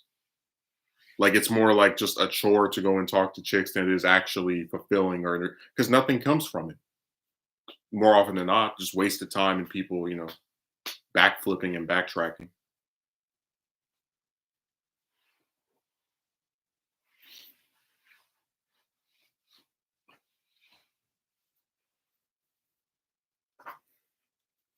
Like if you want to date and you have to talk to 100 women or 500 women just to sit across from one of them at a restaurant for an hour, or to go to a movie theater for 2 hours on one night, and they never do this again if they don't want to, you're going to think that's not worth it because it isn't.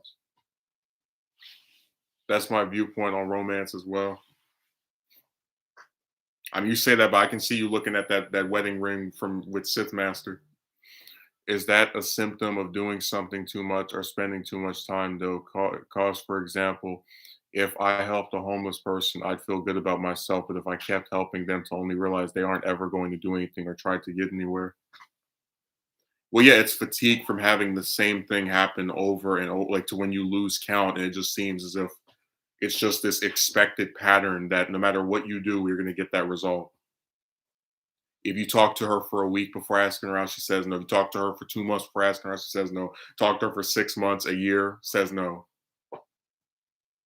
If she tells you that you're interesting, that you're handsome, that she likes you, all this other stuff they say to get you to think they're interested, still doesn't mean anything.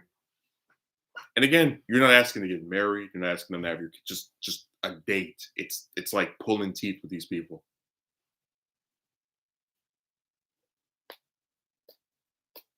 I tell you, it's not even surprising now because we have chicks that won't even have a phone call. It's like I'm not so. That's why I'm not surprised if they decline like having going on a date. It's like they can't even do a phone call. They can't even meet up with you on this. The real okay. Let me read this.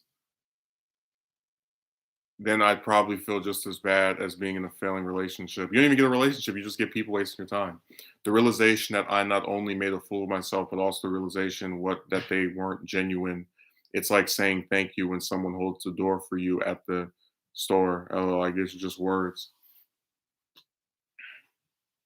It's almost as if giving a homeless person spare change is going to lift them out of poverty. But again, it's like I still don't like that comparison because there are a lot of homeless people who are in that circumstance because of things that are out of their control. A woman chooses who she wants to date, and when she keeps wasting your time along with several other ones, you're going to get naturally fatigued from getting the same result no matter what you do. The door comment was in reply to something you said. Uh, in this reality, it's definitely a dead end for most. That's what Jedi Masters say. It sure seems like that. You just like and people. What I thought was really funny is that on the Saturday stream we had one of these guys talking about not last Saturday but Saturday before this one. He was like, "Are you mean to tell me that if a woman has bad skin, bad teeth, is over?" I'm like, dude, you are operating on a completely false premise because he's trying to suggest like his argument is that women have to do are like certain chicks are preferable to other ones, and that chicks have to do certain things to get with men as well. But even if you were to concede that a woman with all of these supposed bad things is not as attractive as one with the things that he finds attractive, they still don't have the romance plot tumor. There are no groups of women talking about getting rejected by men for years and talking to dozens of men and like you can't get a date or anything like the premise is so like wrong because it's trying to assert this idea that oh see they have this happen to them too. No they don't, which is why you don't see any goddamn videos of chicks. I'm 30 and I've never been with a man. You don't see it. It doesn't matter what they look like. They will always get at least a man or a couple of men over the course of their lifetime to reach out to them for romantic stuff. That's just how it is. I've seen plenty of chicks that are overweight, and I can go on Facebook and prove it, but I don't like putting up people's pictures. That have a boyfriend, have a husband. I mean, it's such a joke. Talking about if a woman had armpit hair. I was like, I've never seen two guys in real life or in on the internet like, oh man, this broad, she has really nice chest, nice backside, nice hair, nice face. But if she has armpit hair, I'm definitely saying no. She could have hair at the bottom of her toes, and as long as she has a good looking, like it's such a joke. Like I don't know any man in real life that sits there just speculating. Does this person have armpit hair? Like, who? Just like with all the standards they were telling me to do, like, oh, don't wear glasses. I've never seen a man refuse to date a woman they thought was hot because she wears spectacles. They would criticize me for having a necklace. I've never seen a man not want to go on a date with a woman because of her necklace. I've like this. That's why I said it's just nitpicky BS. And then when you get sick of them and say, all right, well, you guys are stupid and these chicks are a waste of my time. Oh my God, I need to keep talking to women. Remember, it's not chicks coming to my video getting mad. I don't talk to them. It's just other men every time. We even had one guy who changed his name to a woman's name to try and trick us and think he was a woman. And then we found out he's so dumb that he left the same, like he changed the name on the account he already left comments on. So when we went to my old streams, we saw her comments like, oh, it's the same person. Nice try.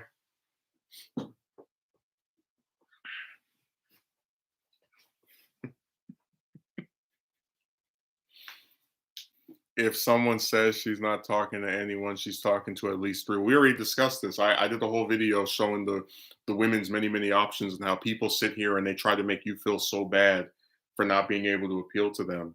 But then in actuality, there's so many like men, right, trying to talk to her that one of the reasons nobody can get to her is because look at all this damn competition. Like I put up in the video a screenshot of a woman who did without showing what she looked like, had not 10, not 30, 50 men send her a message trying to talk to her on Reddit.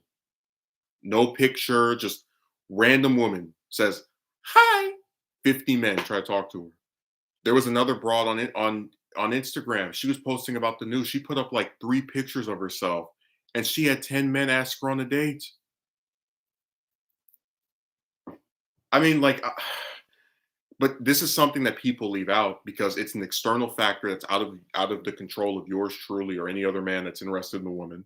And they like to pretend that you don't have these things that are out of your control. They're going to screw you over. That's why I said when a woman gets a man to like her, it's not an accomplishment. That's like winning an election where you're the only person running. Your analogy is flawed. Being homeless, what is it? Being homeless and romantic interests aren't even remotely related. Well, that's why I said I didn't want to put those two together. Sometimes I read the comments on Pornhub videos, and there will be a woman with no profile pic past some comments, and 40 dudes reply with their phone number on her public page. I'm telling you, that thing on Reddit really drove me nuts. I was like, like a woman nobody's ever heard of, a woman that does. We don't even know what she. Well, I know what she looks, but they don't know what she looks like. 50 men sent her a message,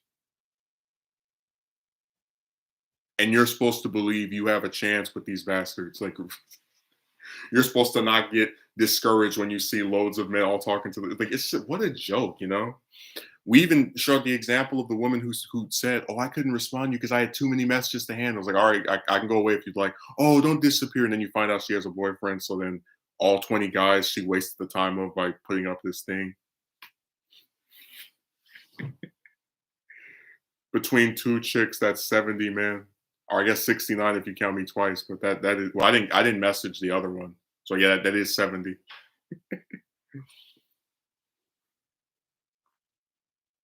That is insane. And I guess what bugs me about it is I can't imagine like I don't like wasting people's time.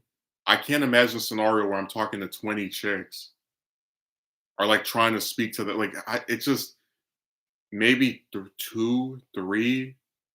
And I told you that like when men speak to a bunch of chicks, it's still not the same. Like you're speaking to a bunch of them because most of them are gonna say no. So you're trying to like decrease the chances of ending up with nobody by talking to more and more of them. Yeah, it really sucks. And 70% of the dudes she has lined up are also in relationships. Oh, that's called stupidity. They're like a fish on a hook. Well, not me. I don't go on that on any. I don't not never again.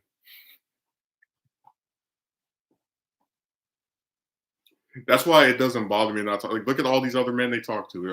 I'm just one person, and they sit there and write paragraphs demanding I speak to them.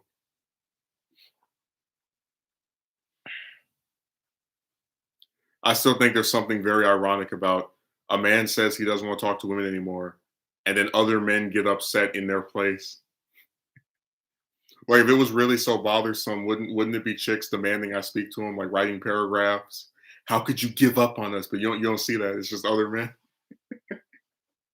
You know why, right? Because they have all these other guys they're talking to, and they're too busy speaking to their damn reverse gender harem to sit here and be worried about one guy saying he doesn't want to talk to him anymore.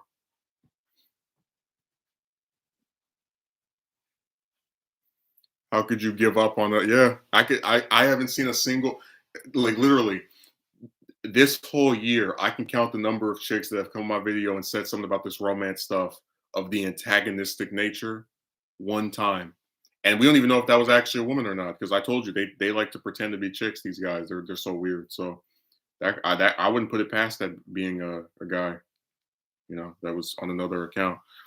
Every time a woman says some dramatic thing, I think to myself, what movie did you hear this from?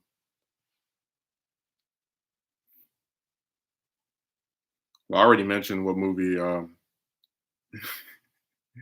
they what the hell? I already mentioned what movie that like the perfect analogy for chicks is. I wish Megumi was here to say it, but he's not. Like I'll freely admit, at least like we admit we're quoting something. They steal something and pretend they're so smart. No, I don't even think speaking to them is remotely worth anybody's time. Like there's just been too much bad stuff with them that's just the way to put it. To where I can't take them seriously. If you have chicks that tell you you can do explicit stuff with them, like in that one video I did with the call, and then they don't do that, and then like they agree to marry you, and then they don't do that, and then they agree to go. They ask you on a date, and then they renege. I don't know what you can take seriously from them ever again. And that's why a lot of these guys don't even address what I'm saying. That's why they have to talk about the way somebody looks because they're destroyed on the subject matter. They will say anything to get you to talk to them. I still never got around to doing that video on that one bimbo that tried to what was that? What's the proper word for it? Um, it's where you offer something like it's not a trade. It's like a weird transaction. Like, oh, if you give me this dream wedding, I'll have your kid twice. Like, get out of here, ho. Not gonna spend an arm and a leg on a wedding so that you can jip me. Yeah, with a not getting married to somebody because you actually like them because they're paying for some ridiculous ceremony. This one day event, they're supposed to like lose all their money over that. Stupid. It was a really prickish proposition. To put it that way, and I damn sure didn't go along with it. I said, nope.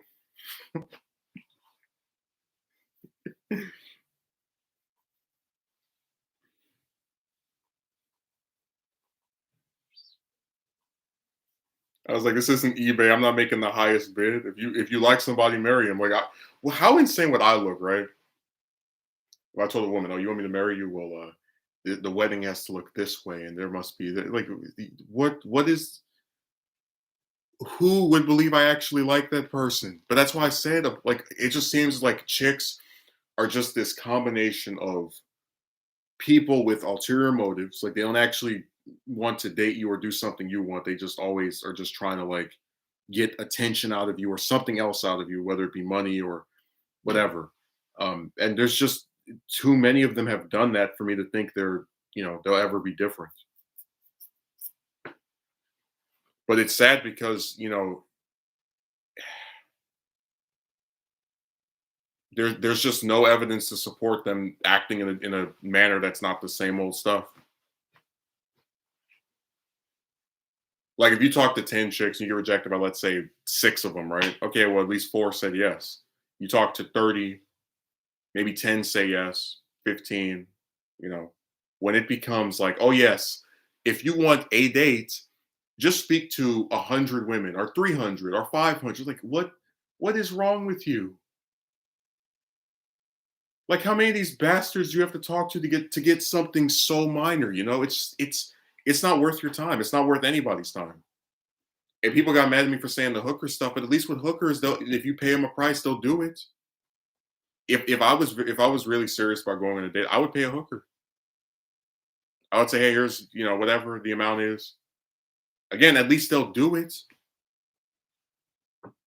At least they don't pretend to like you for who you are and to be so interested in you as a person just to throw you away a week later when you get into one argument with them. No, the chick stuff is just it's a group of people that aren't worth anyone's time. Both the chicks and the guys that defend them. They're not worth a single second of anyone's life.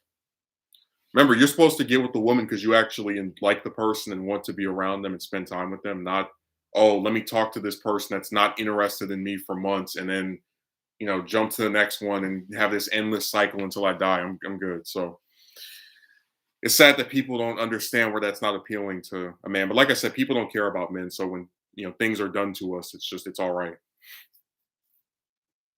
But yeah, I hope you enjoyed the stream. I'm gonna go and do some other stuff. Thanks, Vince. Jedi Master with his wife, Sith Master, Akatsuki Merchant, Jem when he was here for his cameo. So have a good day.